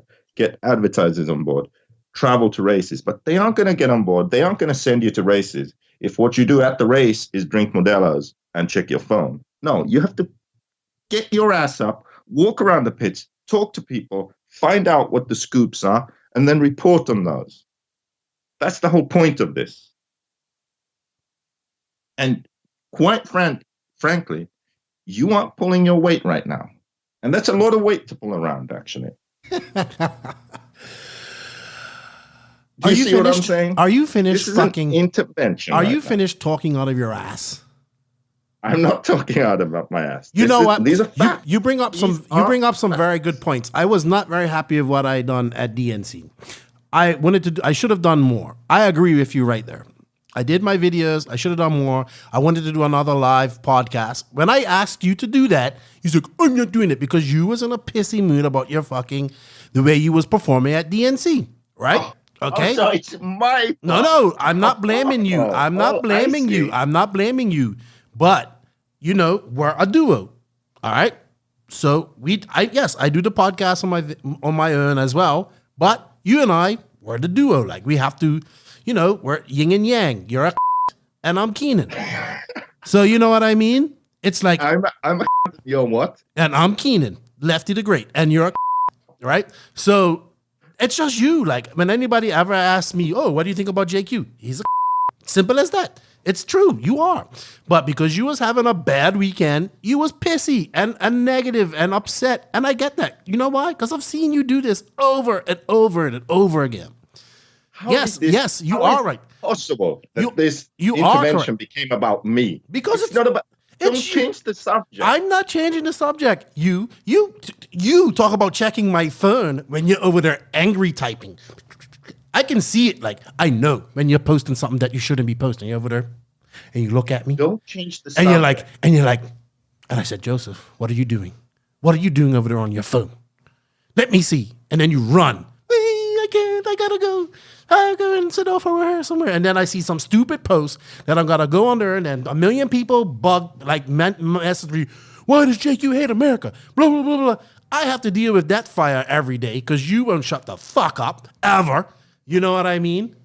But the day I wanted you not to shut up is like, let's go do a podcast over her. You was like, oh, I'm not doing nothing because I suck. I suck this weekend and I lost to Westergaard again. Me.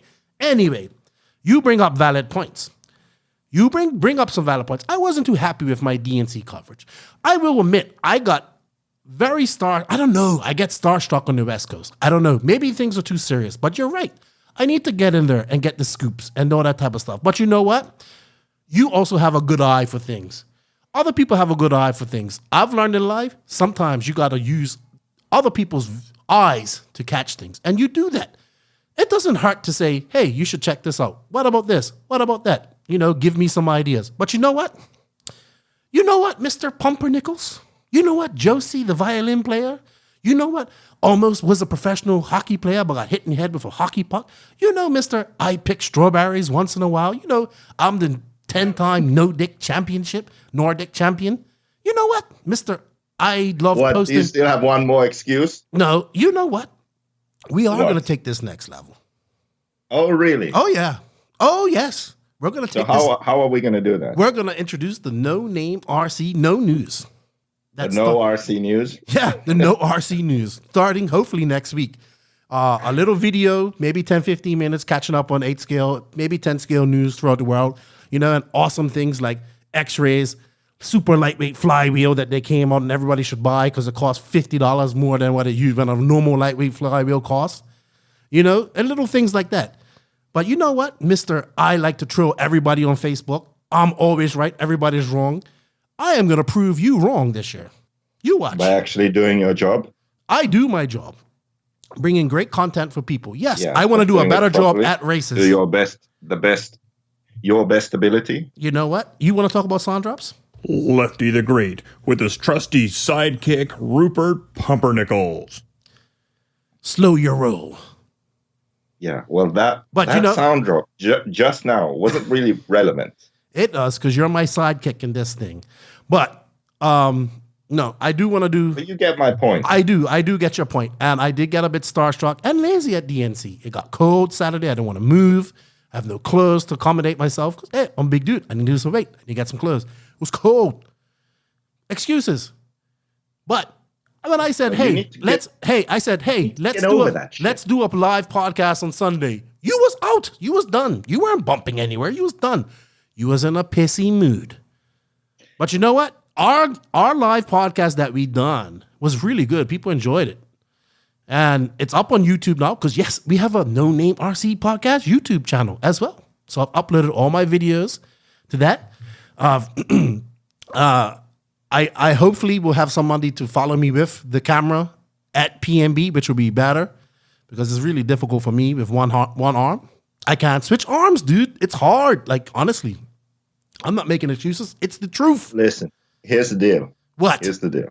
You're going to PMB. Before PMB, you need to make a plan. You know what? You need to make a plan. You're gonna do 2 live podcasts. It doesn't matter what mood I'm in or what's happening. You know what? You have me on one. You have someone else on another. I'm gonna do that. That is not me. I am not a reason for you not doing your job. Yeah, but you're part of the dynamic duo, and we were supposed to do one on Sunday, and you was pissy. And that's the truth. Let me repeat. I am not a reason for you not doing your job. Your job is to do those podcasts. So you do them no matter what. Your job is to interview all the finalists, or top 5, say, at least. Or top 5 plus relevant people. I mean, there's like 75 people in the main. No one wants to hear from Joe Blow in 16th place. Okay, but you need to figure out a system. Okay, I'll interview the top 10 and other sort of interesting cases in the race. And I'll find out throughout the weekend. I'll talk to people and I'll keep notes. Maybe I'll record notes on my phone for myself. Like, figure out the system that you can work with. I did take notes. But you know everything that happened at the race. I did so take when notes. There's a review, you can bring relevant and interesting information to the listeners. of this podcast. That's what's going to help this grow. I agree with you, but I did take notes. But I can't see everything. That's where you come in handy. That's your defeatist attitude again. No. Yeah, I'm not. I'm just telling you. I can't. I know. I share also. See, but this the is buck stops at you. This is your. You are Joe Mathis. You have to know this shit. I am. You have to know where everyone finished. You have to prepare before a podcast. You do the work at the race, then before you have the podcast, you prepare. You have everything. You know everything. You have all your notes. You have the results. You know what happened to Barufalo. I did. So when we're like, oh, what happened? Barufalo got in the lead, and then you have no clue. Like, oh. No, you have to fucking know. You have to know that in practice, they had a main practice, and Barufalo's run time was 10 minutes. And then in the main, he ran out at 7:30. And that's really weird. Why would that happen? I said that. He ran out of gas because he was trying to catch Mayfield.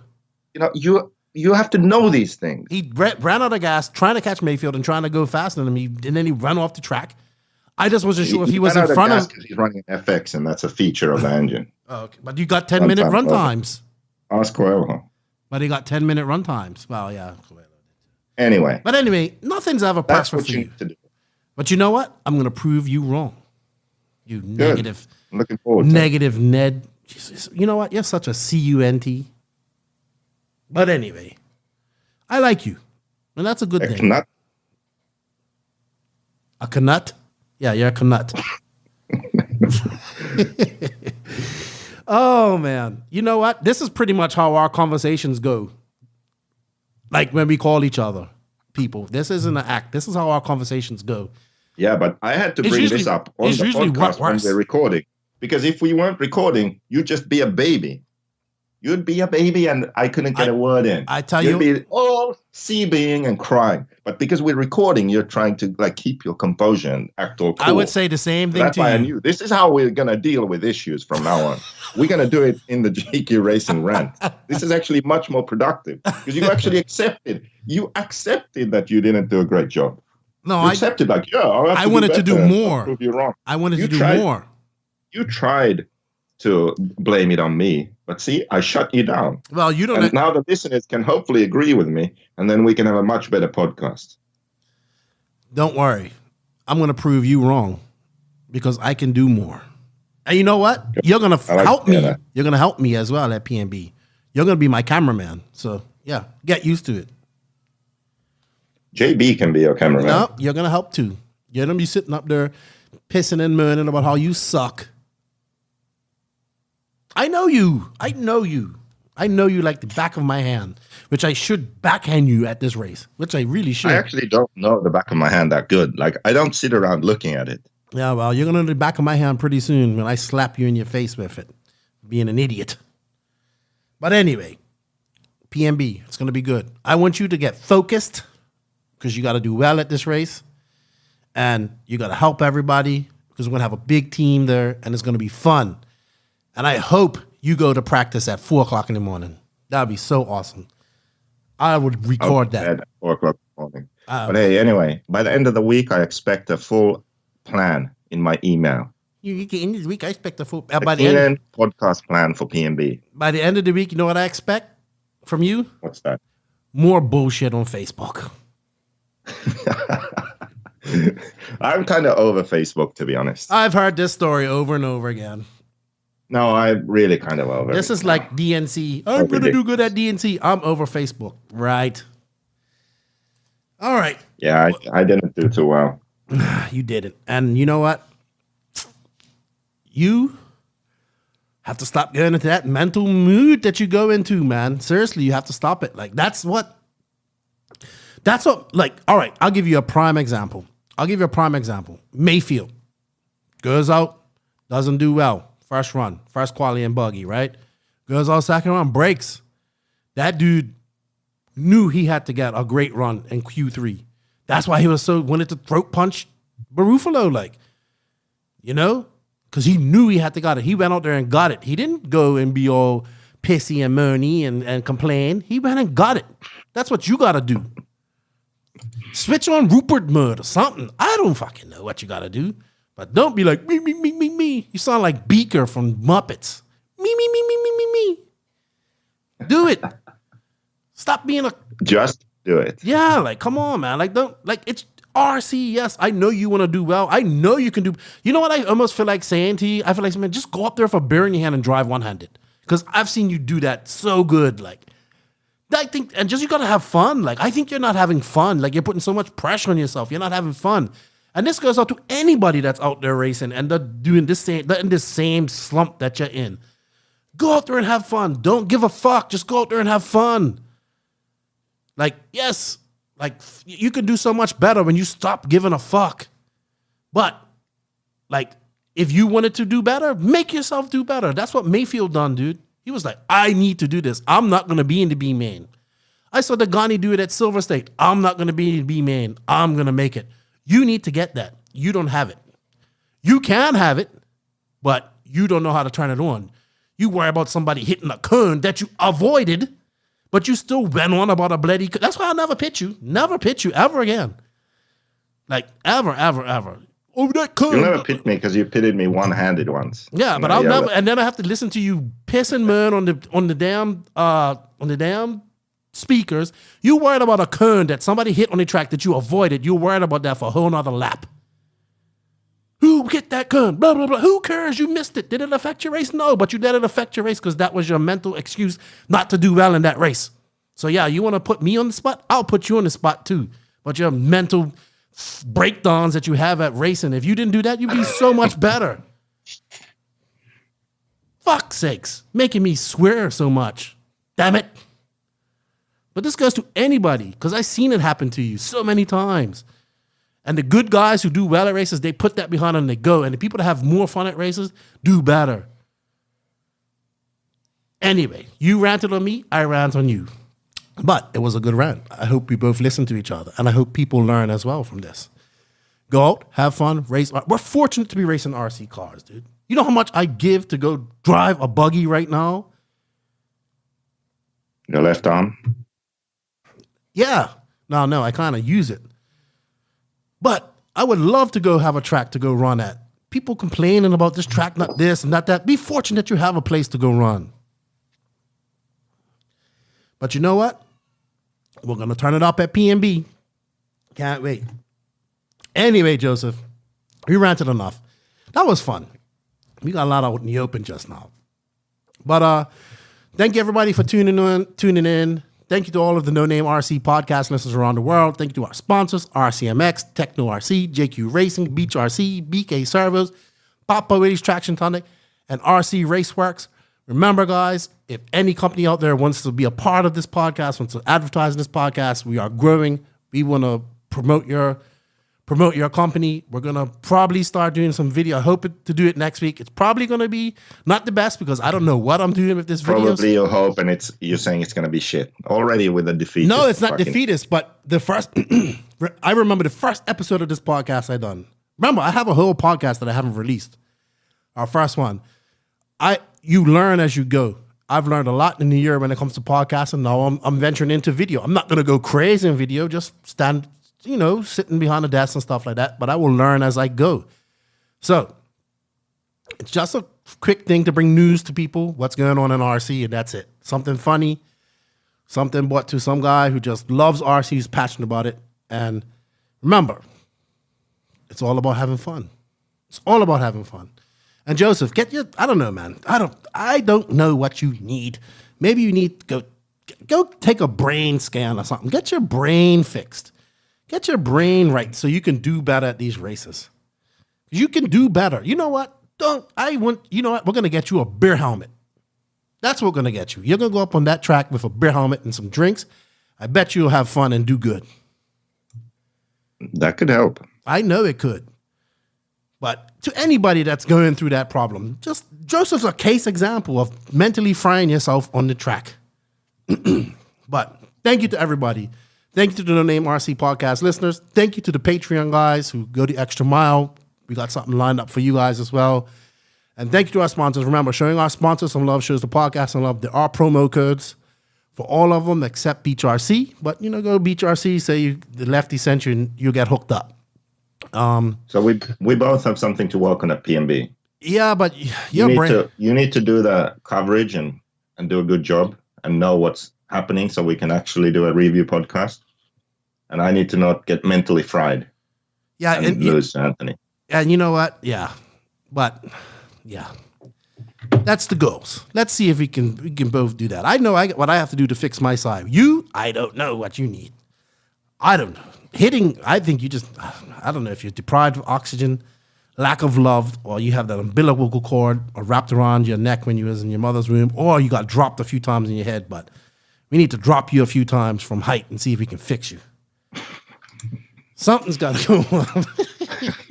Sorry, this is the type of banter that goes on in our pits, people. So this is like raw and unadulterated JQ Racing pit banter. So this is how it goes.